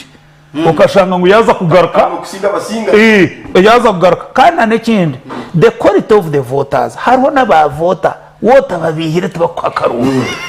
nibenda ngo bagire ngo Jesus is coming soon. I have been here reading the Bible and other things. Na nchakari so ukarebije abanyakenya hata wana ugambe kiba kugura hino wagira ngo ntugamba ngo bagura aba MPs. You must understand the politics in the region. Raila Odinga akakora handshake na Kenyatta is in a family is historical. Raila Odinga ishakara vice president wa Kenya, Kenyatta ishakara ki president. So abantu bayikire kushoma ngo ebibina to kubasa kuba permanent NRM ninga FDC ekizibu cha FDC ekaburwa bakuru ubwo gumushija ya kigambire tukatwina abashija nka honorable Ruzindana twina abashija nka honorable Kano Amanya Mushega twina abashija abantu barugo munosi abamani Ratibo Professor Ratigo so ekibina cya kitina abantu bakubumba bomba nikisigara kiryawo ninka tine captain uguru byo yanagamba timu tine captain tine coach so no basana kurugo mu cyaya buko atino kubumba bumbaki abazana so twenda kushaba abantu baturikize ngo service delivery utagibuza MP wenga abo kwani muza kubova wereminga muri district einekawe ekinde kinkushabiyo modareta ninyenda mutwija tugume tushoma amazina gaba bakoze ba government ugirote district ya Mbarara ninga state ya Mbarara NDHO amazina nogo wano gambe mbaze buzire murundi izina rye abo kumwe numushanga ojo buza kansara takariyaga na DHO ojo buza RDC emweta hatankanye kandi RDC footpoto gomba masaka konkare ibintu by'enguto ebyo takumbuza hari ibintu by'embazo byo takumbuza aho kwa munote technical person in that field so oshanga ngo urukendero ine message nerwa honore umushabe gashomo kansara wa kenshunga sub county district ya Kiruri yajangwa simureke kukwatarana ba kansara ngubona mbagambisha gambo cyumu secondary no kutegereza rangi atanagamba rangi atongo yakwata kubi nagamba nti in some districts hariho kushanga hati Kiruhura ndigirebire they are the second in the what in the country. They have performed very well with my actually I'm proud of those boys Ogoa Eishengyero Kiruhura hati Ibanda these are young men kandi bakoze record so kansara wa keshunga ogweta kukoresha konka kandi ni ontegerize munywano wanje seated on my left kungandra out of 100 district kakoreta kare manyezo accountability kutukuizo number 36 with 56%. Wabara mnonga. Eka number staruka. Asimu siba. Hati ninyenda kusibura abantu kandi tugume kushasha n'abanyamitanga n'abanyakaturi kibona kandi tushabe ngo abebembezi abo bantu bahire responsibility hati bagikuze seje so that 2026 they don't regret. Wabara mnonga. Umwami bakashaba Christopher ari natureba. Ninjogo ari natureba hati bakutungiro bwire. Kandati soma message bakashaba yana tureba Michael narfa mamuza kuteganisa ile message ya sindika bakashaba you know rebitwe itwe nkaba karayans esumu rero retwa message eza program eji ne yanje taro ndiro kusinga ati naenda kugisho we ekina nasha no ekinkwenda kubasima nyotika girebe no ekinkwenda kubasimaho nabakashaba yana tureba no kutuheje platform nuriya nicyo kituretira ubuzima hato mwako gukwijana uza kushanga bakwenda kwesimba no bakwenda platform but we want people to contain mobilization and explaining to the public amazimagari message yabakashaba yara rero dushome nabyo dushome iwe shiyaje kwa ni pause kushoma message so message yeji nani dushomera nyotera chumva direct message twagireba it's an interesting message ogwe director nawe tuza manya director na wakaru victim wakaru was that necessary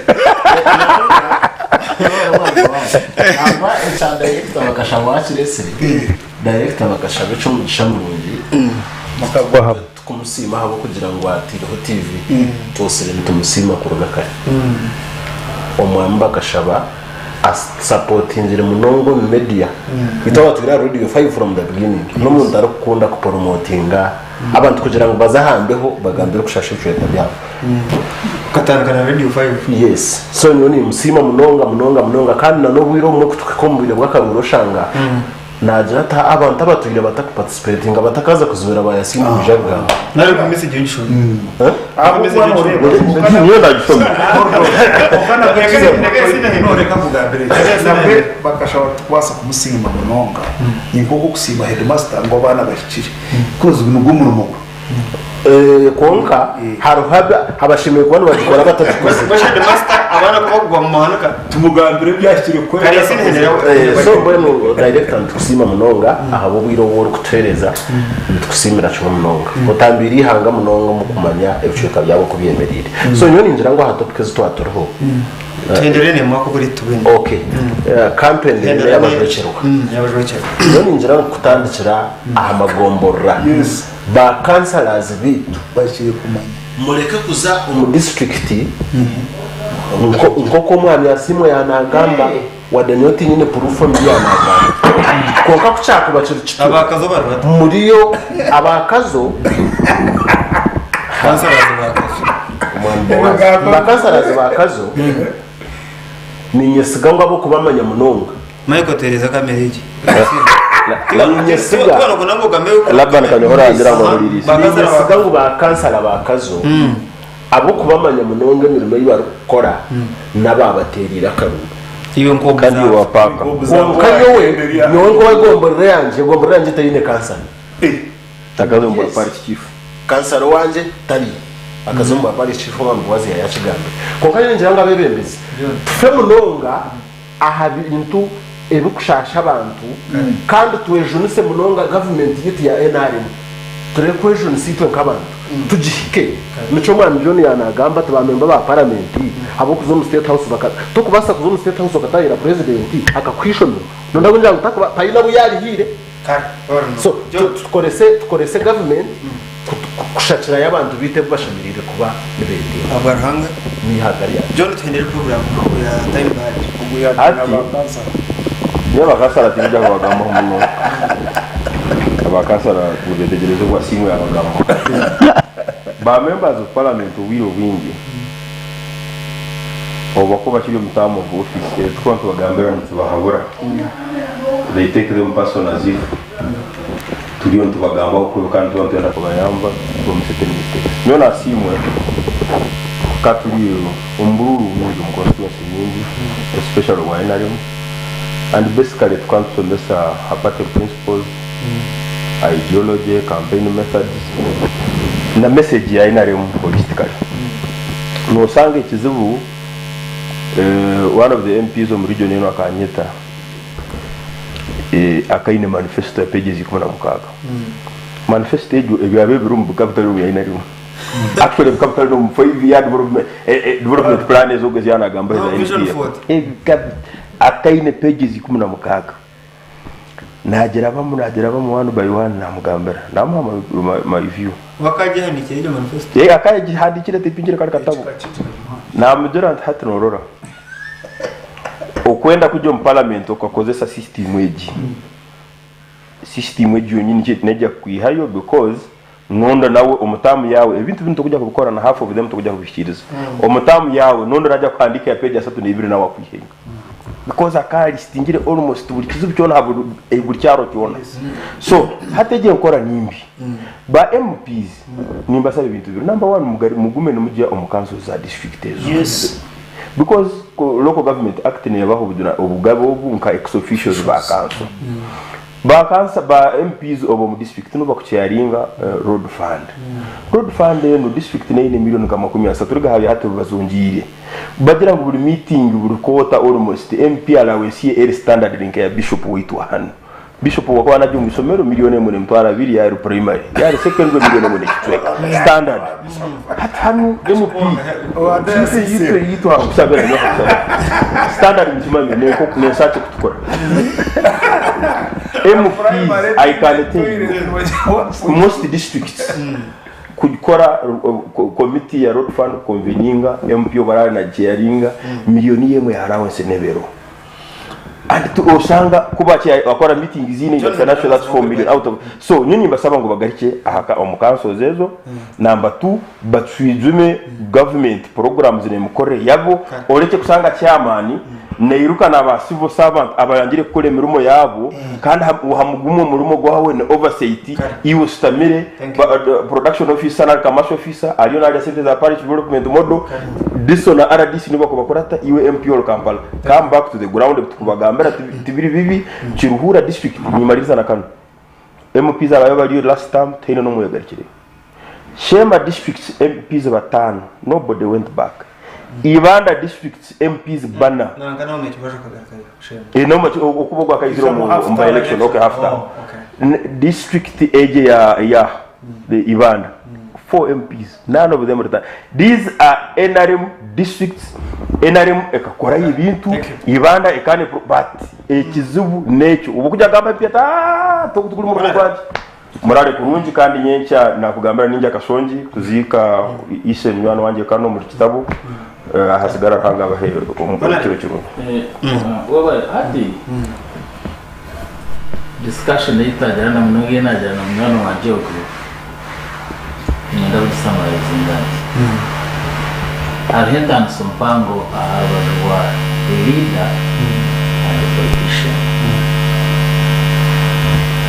abembiza kweta bembiza abindi batuye ba politicians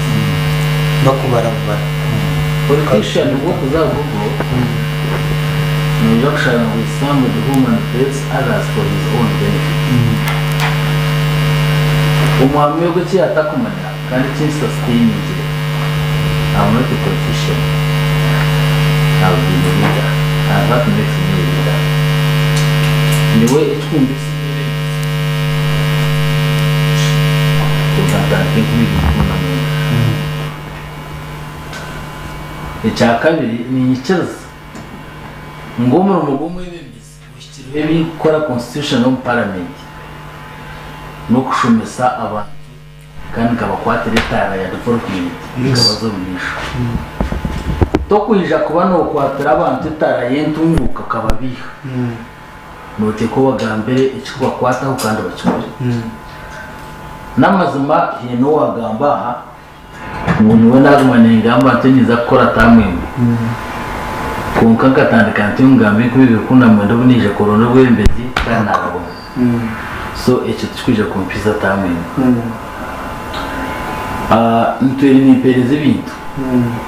konka nyewe bite bintu ni pereza nka umukapasite yanje nkatayoga ikintu wasa nicyo kugira ki cyoko koko no yebembera abantu oyine bizo byo ko no manya government ne kora kandi tekora na hata nani ndaga consultative meetings nimbagambira government ne kore cyane kunga hita ko wasa chikora to wasa kora burundu bwasi yes burundu bwasi ni cyumanyisa ngo government cyari makora twachkwata twenga kwatrema ntwire ni kora fundraising z'amashomero kunkandi kuzikora nka burundu bwasi tumurimo gwanje kombe kekizimbi government ishimirwa n'icyombere kuko abazire bine nida bana mbashitama hayiru bino kushitama batweta tukora burundu bwasi fundraising aseze tumbikishomera bagamba mungu karete vuzo n'amazimo ahabwa kusasabwa standard ya kashonji nkasharama jamwe afitaho akashara kanje kace buri mwaka mumendete sets ikumze exams na marking guides nzereze ishazariona kandi kiba ya mbere akoguredi improving ebi byona nimbikora out of my own initiative from center zanje umburire now ni intansa chango mnonga ekintu kikorwa gabiro center zo muhumuso yako tendo suppose kuzikosa manisa umusaro gukubunga tukuguza mbuzi yawo salary is personal and it is defined to do that exactly use my money to whatever I want because need to nodi yatagora tukuzikosa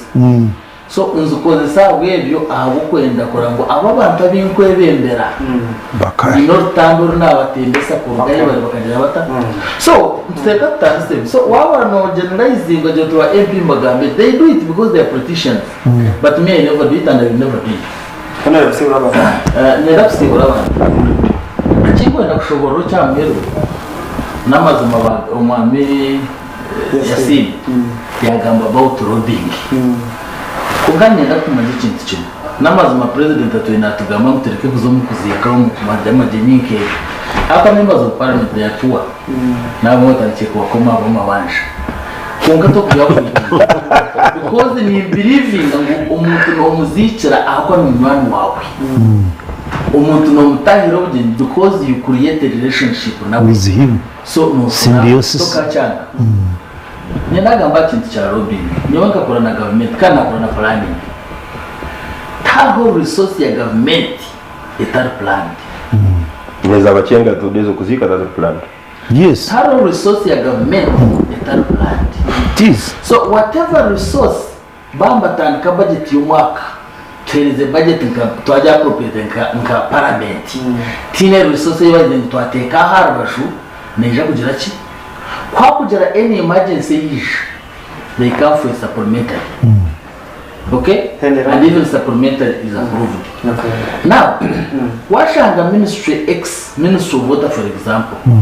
it had planned to build dams in Karamoja yes Tayewa I go there and see the commissioner he holds the budget and he comes and builds the dam in Kashonji yija akarga akomba akatimba dam Kashonji yabire tar budget yes sentezo nabayaze because meets lobbying na lobbying wa commissioner edamu yija atimba kahi konko budget keta zireki damu zikazi za Karamoja nchimasa ngo iheza Karamoja yaziretoa kahi yazireta Kashonji chishire kikiri nakaki now so ngenda kintu cyo tugende konka mu mingi gavumenti ko gukora ikintu yakikora kizira umbwire bwawe ababi nagira ngo ni politicians ajagambira batatinjiro binje nagira anta achireta nabo kora abe yakitabo dame karamoja bakagireta kashonji bakaramoja basagana nikibasa kuba konka bakaramoja basagana bagira bata bachena so there is no government resource iyo kugira ngo idle till budgeted so nchimaisa ngo waje ukagiteka through lobbying you have diverted president na wasakushikora is the fountain of honor wachire kandi minister of finance na ngana minister of finance na wasakushikora kunkana chikora umbuchama because taro sentence kugira ngo barekera minister of finance ngo ayinde priority ninga advance ezo kugira ngo naija kweshana koreje nyenda kwendera kusima abamba tureba discussion y'irungi kandi nyenda kusima na mukama wa TV kumana Twitter kandi nanye ubona ko natunga kiro nyete je nyongere ganira nabo jabo nawe abakashonji nyenda kwasima ntwire ndio mu consultative meetings ezo banande kitabo na meeting aho kitabo y'uruguru na kitabo yacisha konkenjiri yanje nemwe tinka himraho ka